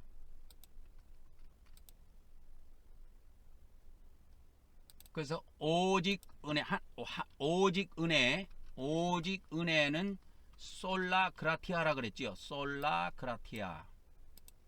그래서 오직 하나님의 오직 은혜와, 이건 이제 사람의 믿는 사람의 오직 믿음입니다. 오직 믿음, 이 2가지입니다. 이게 하나님 편에서는 은혜고, 사람 편에서는 오직 믿음이에요. 하나님 편에서는 오직 은혜고, 그래서 오직 은혜와 오직 믿음을 통한 구원을 강조하면서 당시 가톨릭의 구원관의 정면으로 도전을 했습니다. 그래서 이 도전하게 된 역사적인 배경이 있는데, 그 역사적인 배경을 조금 설명해 드릴게요. 그래서 중세 가톨릭이 부패되고 문제점이 많았어요. 첫 번째는 죄를 사면한다는, 죄가 사함받는다고 하는 명목으로 돈을 받고 면죄부를 팔아먹었습니다. 이건 세계사에서 여러분이 알 거예요. 세계사에서 공부해서. 그래서 면죄부를 교회에서 이렇게 팔아먹었습니다. 그래서 교회가 이런 짓 하면 안 되잖아요. 그래서 신앙의 본질을 흐리고 교회를 부패하게 만들었습니다. 그리고 이것만 한 것이 아니고 성직이라고 하는 것은 지금으로 말하자면 천주교 사제 있죠. 사제. 선지교 신부라고 하는데 사제라고도 합니다. 그 천주교 신부의 그 직분을 돈으로 사고 파는 거예요. 이 사제의 이 직분을 돈으로 사고 파는 행위는 교회 권위를 실추시키고 성직자들의 도덕성을 떨어뜨렸습니다. 그리고 또 하나는 뭐냐면 성례가 그때 7가지가 있는데, 구원의 수단, 이 성례를 구원의 수단으로 강조하면서 성례의 진정한 의미가 퇴색되고 형식적인 의례로 전락이 됐다. 그 다음에 일반 성도들은 성경을 읽을 수가 없었어요. 성경을 읽을 수가 없고 성경 해석은 오직 신부님들만 할 수 있고 교회 신부님들, 그 성직자들만 할 수 있도록 돼 있었습니다.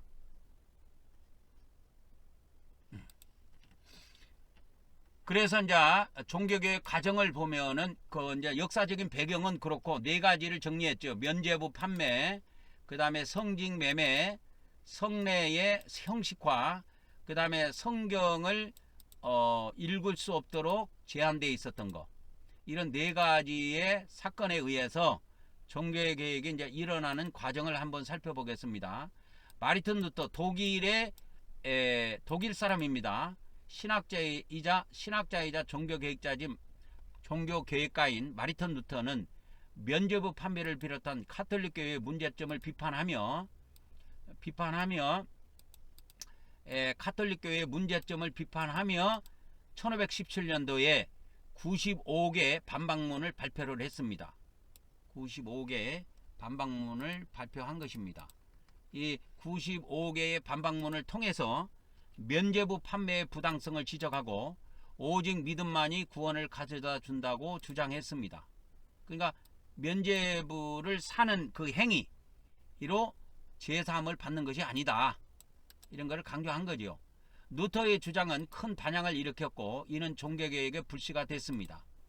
그래서 이제 종교개혁의 주요 내용을 살펴보면 종교개혁의 주요 내용을 살펴보면 오직 믿음, 오직 은혜입니다. 솔라 그라티아, 솔라 피데 그렇습니다. 솔라 그라티아, 이거 복사해 올게요.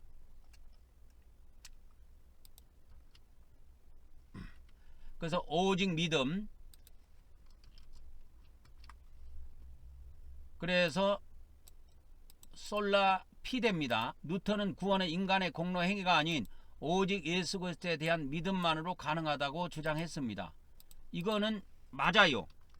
요한복음에 보면 영생을 얻는 거, 요한복음은 영생을 얻는 걸 다루고 있는데 영생을 얻는 거에는 오직 믿음이면 가능합니다. 이건 요한복음이 그렇게 되어 있어요. 이거는 정확한 겁니다. 그리고 루터는 이제 하나님의 은혜를 강조한 겁니다. 전적으로 이렇게 우리가 영원한 생명을 얻는 거, 이렇게 영생을 얻는 것은 오직 믿음으로 되고 하나님이 은혜를 내려주심으로 우리가 그걸 믿음으로 가능한 것이다. 그래서 루터는 인간의 구원은 전적으로 하나님의 은혜에 달려있다. 이걸 강조한 것이지요. 인간은 스스로 구원받을 수 없으며, 그러니까 이 요한복음의 특징을 알아야 돼요. 요한복음은 오직 은혜입니다. 오직 은혜. 이게 무슨 말이냐면 봐보세요. 이게 영적 탄생을 이야기하거든. 거듭나는 것이 영적 탄생을 이야기하는데 봐보세요. 세상에 아이가 태어나는 것도 오직 부모님의 은혜지요. 아이가 뭐 할 수 있는 것이 없어요. 그러니까 이걸로 생각하면 됩니다. 오직 은혜. 요한복음은 오직 하나님의 은혜를 다루고 있다. 그래서 세상 아이가 태어나는 거. 그래서 요한복음은 우리가 영적 탄생을 이야기하고 있는데, 요한복음은 영적 탄생을 이야기하고 있는데 세상에 아이가 탄생하는 걸로 비유하면 됩니다. 그러니까 오직 부모님의 은혜지요. 아이가 태어나는 거는 오직 부모님의 은혜입니다. 이게 솔라 그라티아가 맞아요. 요한복음만 보면은. 그 다음에 루터는 성경을 신앙의 유일한 권위로 본 겁니다. 그때 이제 그 천주교에서는 교황의 권위라든지 교회의 권위, 교회의 전통이라든지 이런 것이 강력했거든. 지금도 강력합니다. 천주교는 교회의 권위나 교황의 권위를 굉장히 앞세워요. 성경의 권위도 인정하지만 교회의 권위, 교황의 권위, 이 세 개를 무시하지 못합니다. 천주교는.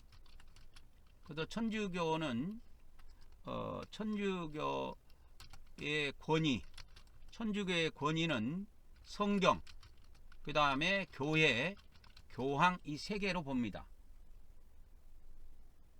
개신교의 권위는 오직 성경으로만 보죠. 그 다음에 그때 당시에 천주교가 성직을 매매했는데 그 성직이라는 것은 없다. 성직자와 평신도 구분이 없다. 이렇게 이야기하면서 만인 제사상서를 퍼뜨렸지요.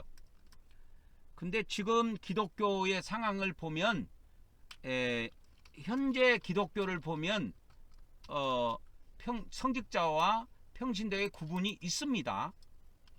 없는 게 아니고 있어요. 그러니까 이렇게 개신교도 세월이 흐르면서 이렇게 바뀐 거예요. 그래서 이제 네 번째 봅니다. 네 번째, 종교개혁의 결과 개신교가 탄생이 됐습니다. 그리고 다양한 교파가 만들어지게 됩니다. 루터의 종교개혁, 이 1517년도에 있었던 겁니다. 루터의 종교개혁은 가톨릭교회로부터 분리된 개신교를 탄생시켰습니다. 그리고 종교개혁의 영향으로 루터교, 그 다음에 칼빈교, 그 다음에 성공회 등 다양한 교파가 만들어졌습니다. 그리고 그 후에 감리교도 나오고, 이제 그 위에 나중에 장로교도 나오고, 성결교도 나오고, 오순절교도 나오고, 침례교도 나오고 많이 나오죠. 그래서 근데 가톨릭은 교파가 없어요. 가톨릭은 교파가 없습니다. 가톨릭은 내가 그랬잖아요. 교파가 하나다. 개신교는 교파가 무수하다. 그러면 천주교는 교파가 하나다. 그렇게 정리하면 됩니다. 그러면 종교개혁의 의의를 한번 살펴보겠습니다. 종교개혁의 의의는 신앙의 자유, 개인의 구원에 방점이 찍혀 있습니다. 종교개혁의 이 의의라 할까요? 종교개혁이 좋은 영향을 미친 것은 개인의 신앙의 자유를 강조했다는 것. 그래서 교회의 억압으로부터 벗어나 자유롭게 신앙을 선택할 수 있는 길을 열어줬습니다.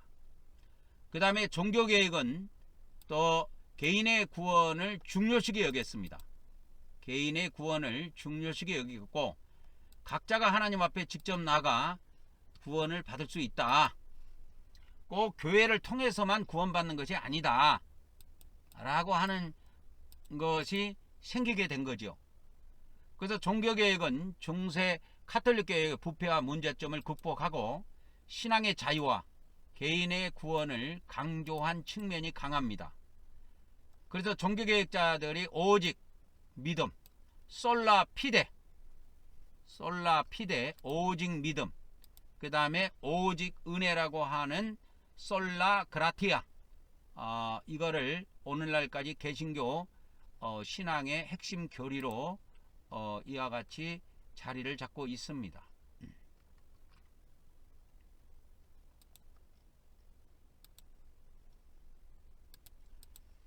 그렇게 해서 1517년도에 종교개혁이 일어나서 천주교의 이제 발등에 불이 떨어졌어요. 천주교에.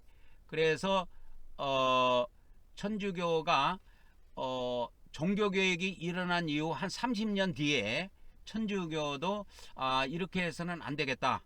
교회의 질서를 바로잡고 천주교의 교리를 개신교의 교리와 확실히 구분을 해줘야 되겠다 해서 회의를 엽니다. 그것을 이제 트렌트 공회의라고도 하고 트렌트 공회의라고도 하고 트리엔트 공회의라고도 하고 그렇게 합니다. 이 용어를 쓰든 저 용어를 쓰든 여러분들이 1545년부터 1563년까지 장장 18년 동안 있었다는 것을 아시면 되겠습니다. 그래서 장소는 이탈리아입니다. 이탈리아 트렌토에서 이와 같이 공회의를 25회 약 18년 동안 회의를 합니다. 그래서 종교개혁에 개신교라고 하는 종교개혁에 대응을 해서 천주교 교리를 명확하게 해야 되겠다. 그리고 천주교의 부패, 교회 개혁을 추진해야 되겠다. 해서 발벗고 나서지요. 천주교가 이러고 있으면 안 되겠다. 정치를 차린 거죠. 그래서 18년 동안 장장 어마어마한 25번의 회의를 걸쳐서 칭의 교리를 확립합니다. 그래서 이 칭의 교리를 보면은 이 칭의 교리를 보면은 카톨릭도 이렇게 돼 있어요. 인간의 노력이나 공로가 구원에 아무런 영향을 미치지 못하고 하나님의 그 은총을 통해서만 구원받을 수 있다. 그래서 이 점에 있어서는 개신교하고 동일합니다.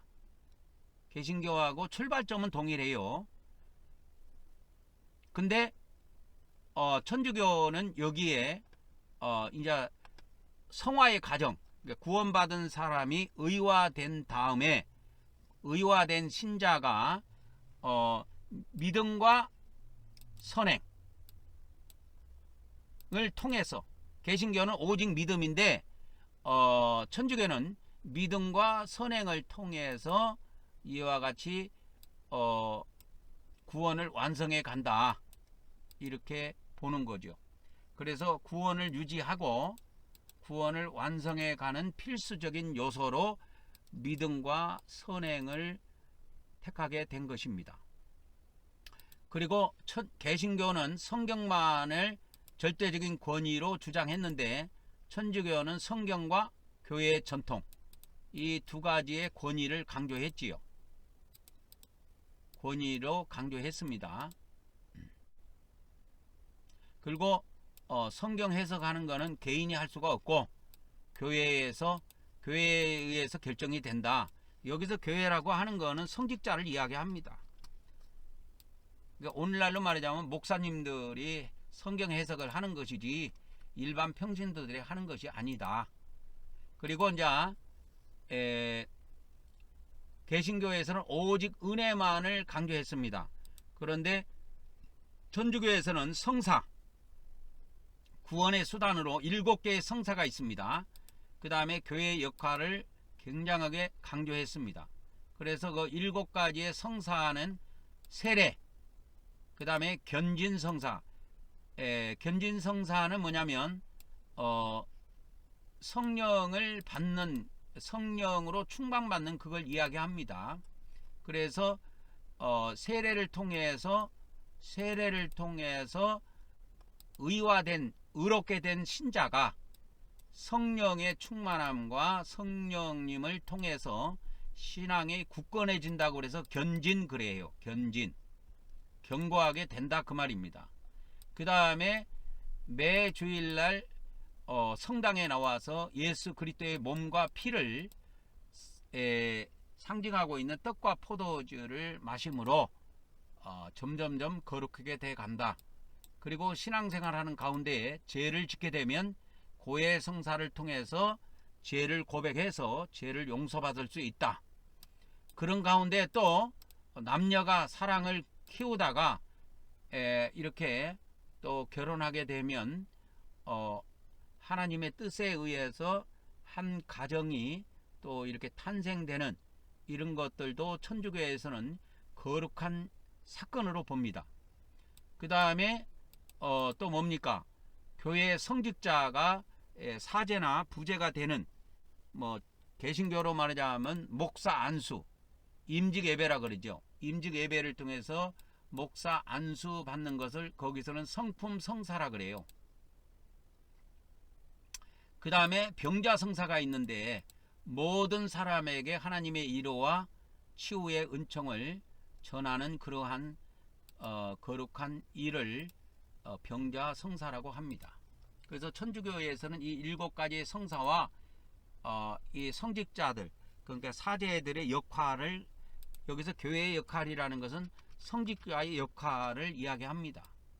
그래서 그들은 이렇게 예를 들어서 세례를 해도 성찬을 해도 성찬을 해도 꼭 신부님이 이렇게 넣어줘요. 입에다가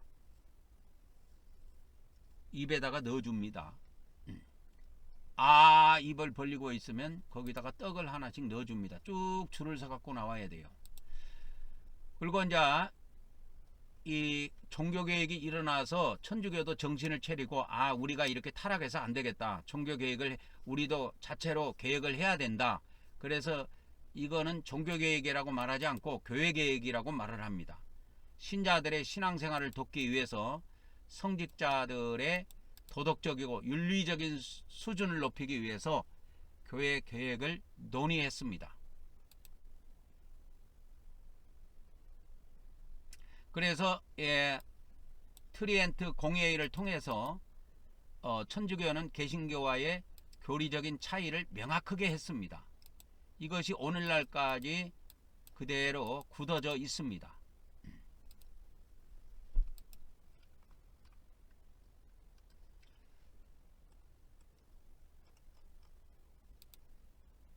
조금 더 보도록 하겠습니다. 그러면 트렌트 공회의 이전에 천주교의 그 구원 교리는 어떻게 돼 있을까?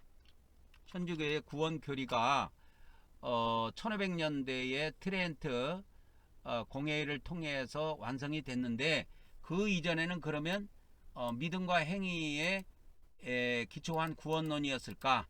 믿음만 강조하는 구원론이었을까? 그걸 이제 보는 겁니다. 트리엔트 공의회는 18년 동안 1545년도부터 18년 동안 25번의 종교회의를 걸쳐서 18년 동안 진행된 그러한 사건인데요. 그러면 이때 공의회는 의화, 성화라는 교리, 천주교의 구원의 3단계를 완성을 했습니다. 그 이전까지는 이런 것이 완벽하게 정립이 되어 있지는 않았어요. 그런데 그 이전에 트리엔트 공의회 이전에도 믿음과 행위에 대한 구원론은 있었습니다. 천주교에. 그래서 카톨릭 교회는 이 종교개혁 뒤에 있었던 트리엔트 공의회 이전에도 믿음과 행위는 구원의 필수적인 요소로 봤습니다. 그래서 이 믿음을 어떻게 정의를 내렸냐면 그리스도에 대한 신앙, 그리스도에 대한 믿음은 구원의 시작이다. 그리고 하나님의 은총을 받아들이는 통로다. 이렇게 정의를 가지고 있었고요. 그 다음에 행위는 어떻게 했냐면 믿음은 선행으로 이어진다. 그리고 믿음은 선행으로 이어지고 이 선행은 결국은 구원을 위한 필수적인 요소다. 이렇게 본 겁니다. 그래서 당시에는 믿음과 행위에 대한 다양한 해석들이 존재했어요. 이 카톨릭 안에. 그때는 이제 개신교가 없었으니까요. 그래서 일부 신학자들은 믿음만 강조하는 신학자들도 있었고 어떤 신학자들은 행위만을 강조하는 신학자들도 있었어요. 그러니까 이 두 부류가 1500년대 종교개혁 때까지 이렇게 쭉 오다가 이제 종교개혁이 일어나서 오직 믿음으로 오직 은혜로 구원받는다고 하는 개신교가 생겨버리니까 천주교도 여기에 맞서서 자기들의 교리를 완벽하게 해야 되겠다 해서 그렇게 트리엔트 공회라는 것을 18년 동안 열게 됩니다. 그래가지고 구원의 교리를 완성해요. 이때. 그래서 1단계가 의화입니다. 1단계 구원이 의화입니다. 의화. 그래서 하나님의 은총으로 의롭게 되는 것은 믿음을 통해서만 된다. 이것이 개신교하고 똑같아요. 믿음을 통해서만 이루어진다. 오직 은혜로만 된다. 그리고 이 의화가 된 사람들은 동시에 선행을 가능하게 한다. 이렇게 봅니다. 그래서 선행을 가능하게 하는 은총을 포함하고 있다. 이렇게 정리를 했습니다. 그 다음에 이제 2단계의 구원을 성화로 봅니다. 성화로 보는데 이 성화는 의화된 사람, 이게 구원받은 사람, 의롭게 된 사람, 영원한 생명을 얻은 사람, 이렇게 볼 수가 있지요. 의화된 사람은 성령의 은총을 통해서 성령의 은총으로 점점점 거룩하게 변화되어 가야 된다. 그리고 선행은 성화의 과정에 이렇게 필수적인 요소가 된다. 이렇게 정리를 했습니다. 그래서 트렌트 공회에는 믿음과 행위를 모두 구원의 필수적인 요소로 강조하면서 믿음이 선행에 앞서고 선행을 강하게 한다는 점을 분명히 했습니다. 그러니까 선행을 먼저 할 수 있는 것이 아니고 믿음이 먼저다. 그러니까 믿음이 있는 다음에 선한 행위도 나타난다. 그래서 믿음이 먼저고 그 믿음이 선행에 앞서고 선행을 강하게 한다는 점을 분명하게 했습니다. 트렌트 공회의 결론은 뭐냐면 이와 같이 믿음과 행위, 천주교는 믿음과 행위라고 하는 두 축, 이거를 구원의 필수적인 요소로 정립했다는 데 있습니다. 그 이전에는 어떤 신학자는 믿음을 강하게 강조하고 어떤 신학자는 행위를 강조하는 이런 것이 천주교에 방만하게 퍼져 있었다면 이 종교개혁이라는 사건을 통해서 천주교도 구원의 교리를 확정하게 된 것입니다. 그래서 오늘날까지 천주교는 이 트리엔트 공회를 통해서 결정된 교리가 오늘날까지도 계속 남아 있습니다. 그리고 개신교는 여전히 솔라 피데, 오직 믿음으로만 구원받는다고 주장을 합니다. 오늘은 여기까지 보고 마치도록 하겠습니다. 그러면 이제 다음 시간에는 또 그러면 성경에서는 구원을 어떻게 기록하고 있는가, 성경적인 것들을 가능하다면 내일 바로 살펴보기를 원합니다. 여러분 안녕하십니까? 한국말씀사관학교입니다. 우리 한국말씀사관학교는 14만 4천 말씀사관학교와 평신도 말씀사관학교로 분리 운영되고 있으며 14만 4천 말씀사관학교는 하나님의 종들을 양성하는 양육기관이며 이 양육을 받기를 원하는 하나님의 종들은 매월 순교 헌금으로 42달 동안 매월 10만원씩 그렇게 헌금을 납부하고 그렇게 말씀을 무장하실 것을 적극적으로 추천하며 평신도 말씀사관학교 생도들은 자유롭게 말씀을 무장하시면 되겠습니다. 저는 하나님께서 이 마지막 때 말씀의 낫으로 사용하시려고 창세전부터 예배해 놓은 자입니다. 여러분의 기도와 적극적인 참여를 부탁드립니다.